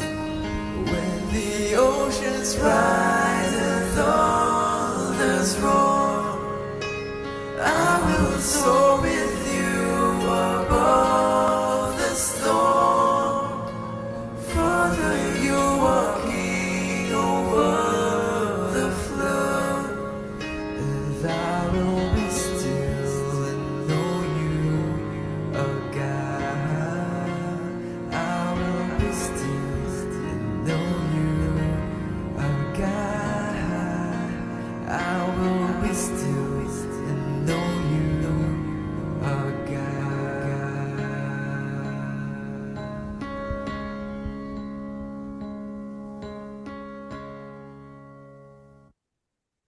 May the peace that passeth all understanding garrison our heart. And as we know and He has given us the assurance that God is with us all. So, my special people, including Mother of the Nation that is with us, World Mother of IPSPJ, and all my great leaders, please open your camera if you can, because you know this is very special to us all. To end this program, I would like all my leaders, if they can open their camera, they know exactly what I'm about to do. Can I end this program now? Yes, you can. You can. Yes, you can. Yes, you can. Yes, you can. Thank you. That's number one. Thank you.